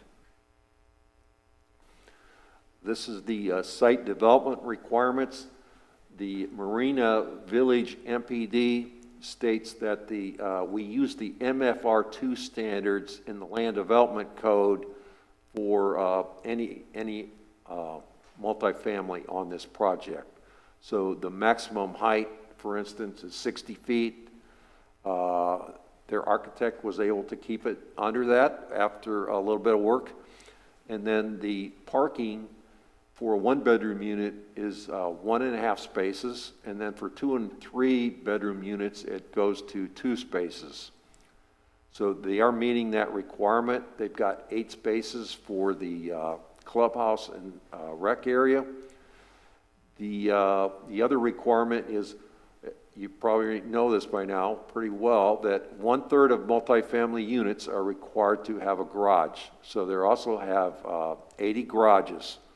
So the building official has advised them that you have to have ADA spaces, which are surface parking, but then the garages, that same percentage of the garages will have to be made ADA, and it's approximately, it's probably going to be about 3 of the garages will have to be ADA. I'm not positive on the number. It's generally 1 per 25, and then once it hits 100, it starts decreasing, and then as you get to a higher number, it drops to about 2%.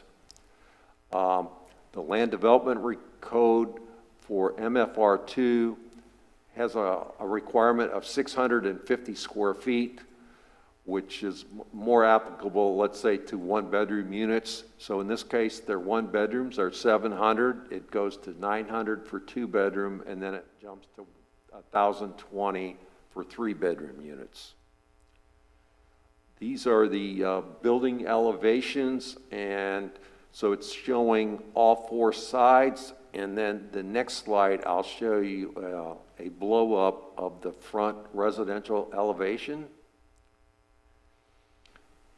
The next slide is the 4 elevations for the clubhouse. And again, after you look at that for a second or so, I'll show you here's the blow up of the clubhouse.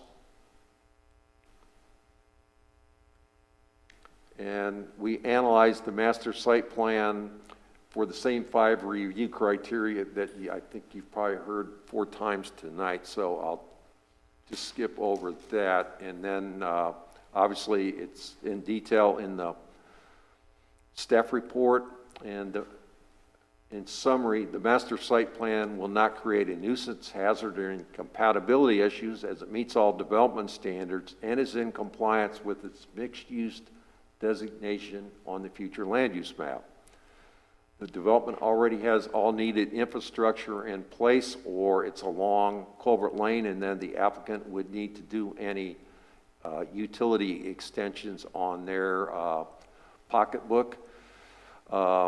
The project supports 3 goals, policies, or objectives of the comprehensive plan, and it meets all the standards of the Marina Village MPD and Land Development Code. The Point Grand Apartments, their concerns came up with traffic on that project that you looked at, I think, last month. So we included a slide on traffic here so you get a little bit of a feel for that. It will generate 1,306 weekday daily trips, 77 weekday AM peak hour trips, and 98 PM peak hour trips. And I mentioned that Culvert Lane is a Flagler County roadway, and so the applicant would be applying for their driveway permit, and they'd be reviewing the turn lanes and things like that for this project, which the master site plan already shows turn lanes at the main entrance.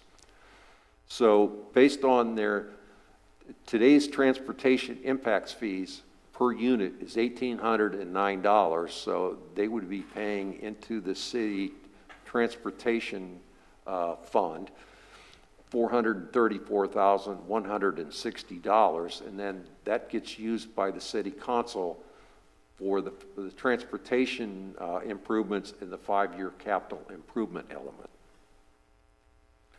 So the master site plan would go next to city council, and then the applicant's engineer would apply for a technical site plan, and then the architect and builder would apply for building permits. Planning staff recommends that the Planning and Land Development Regulation Board find this in compliance with the comprehensive plan and recommend approval to City Council for application 4625, Lighthouse Harbor Luxury Apartments, a master site plan for 240 homes, so the developer may apply for a technical site plan subject to the following condition: that the project shall meet all applicable development requirements, including school concurrency during this technical site plan review process. And again, the applicant's engineer is here for this, as well as Scott Miller, who's a representative for the applicant. All right, come on up. Good evening. Again, Kurt Wimpey with Alliant Engineering. I'm real excited to bring this project before you. I've been working on this in this area since 1999, and actually did the utility extensions for this area in 2002. So I think it's time for this. I'm glad to see this area start to develop. It's a very nice development. If you go back to the MPD, all the way back to there you go. Man, you're good. It's a beautiful development. It's right on the harbor front. You know, they're extending the harbor front there in the middle of the development, and you can see the 240 units that we're putting in are surrounded by what's called Graham Swamp, if you're familiar with that term. So it's a very wooded area. I think it'll be a beautiful addition to Palm Coast. Be happy to answer any questions you have. Scott Miller's here with Gel Corp, and he can talk more on the actual development as well. All right, thank you. Back to the board. Any questions of the applicant or the staff? I had a quick Where question. are the garage spaces? Where are the garage spaces? If you can go to the site plan, Bill. I'm trying to think, like between building 3 and 4, there's some garages. They're kind of scattered throughout in between the buildings. You'll see it looks a little bit different than the normal parking. The lower left. It's like Okay. You see there's like 10 units in between the buildings and stuff like that. So they're scattered throughout. Okay, thank you. Any other questions? I just had a quick Yes. question. What's your anticipated timing to submit for the technical site plan? As soon as we go through council, which I think is early May here, we're already working on the technical site plan, so we should be coming in probably in late May, I would hope. Okay, because the concurrency process takes some time, so you're probably Agreed, looking at. and Mr. Miller has already started that process with the school board and is kind of working through that. It's a very exciting time with the school board. On the right? school board. So, That's me. yes, you're right. So, I mean, we were probably that's looking right, Betty. Okay, at, yes. yeah, at the end of June, if it's not, if we don't have a mitigation agreement by this Friday. So I just wanted you to be aware of that kind of timing issue with them. Yes, thank you, Patty. Yes, we've had some communication, and I know he's been paying a lot of attention. He's attended some of the school boards, so. Scott Miller, by the way, 6736 Edgeworth, Orlando, Florida. So we retained Michael Chumento, his group, so they should have been reached. Hopefully they've reached out to you, and there was several initial payments to that, and so I'm expecting some communication with regard to the mitigation. So we're prepared for that. Thank you. Any other questions from the board? All right, thank you. This is a public hearing, so we will open the public hearing. Any member of the public that wishes to speak on this matter, please come forward. Seeing none, are there any online? No callers. All right, we will close the public hearing and come back to the board. What is your pleasure? I'll move that the Planning Land Development Regulation Board find this in compliance with the comprehensive plan and recommend approval to the City Council for application number 4625, Lighthouse Harbor Luxury Apartments and Master Site Plan for 240 homes, so that the developer may apply for a technical site plan. The project, with this condition, the project shall meet all applicable development requirements, including school concurrency, during the technical site plan review process. All right, there's a motion. Is there a second? I'll second it. All right, motion and a second. Irene, would you call the roll? Mr. Albano. Yes. Excuse me. Mrs. Lucas. Yes. Mr. Hilton. Yes. Mr. Scully. Yes. Ms. Nicholson. Yes? Ms. Shank. Yes. Mr. Smith. Yes. Motion carries 7-0. All right, thank you. Thank you very much. Are there any other items to come before the board? I don't have anything. All right. We have no more items tonight. Great. I have one thing. Mr. Papa has asked that I reach out to you about a meeting for CATF, Citizens Advisory Task Force. So we're looking at the week after June meeting, which would be the week. Yeah.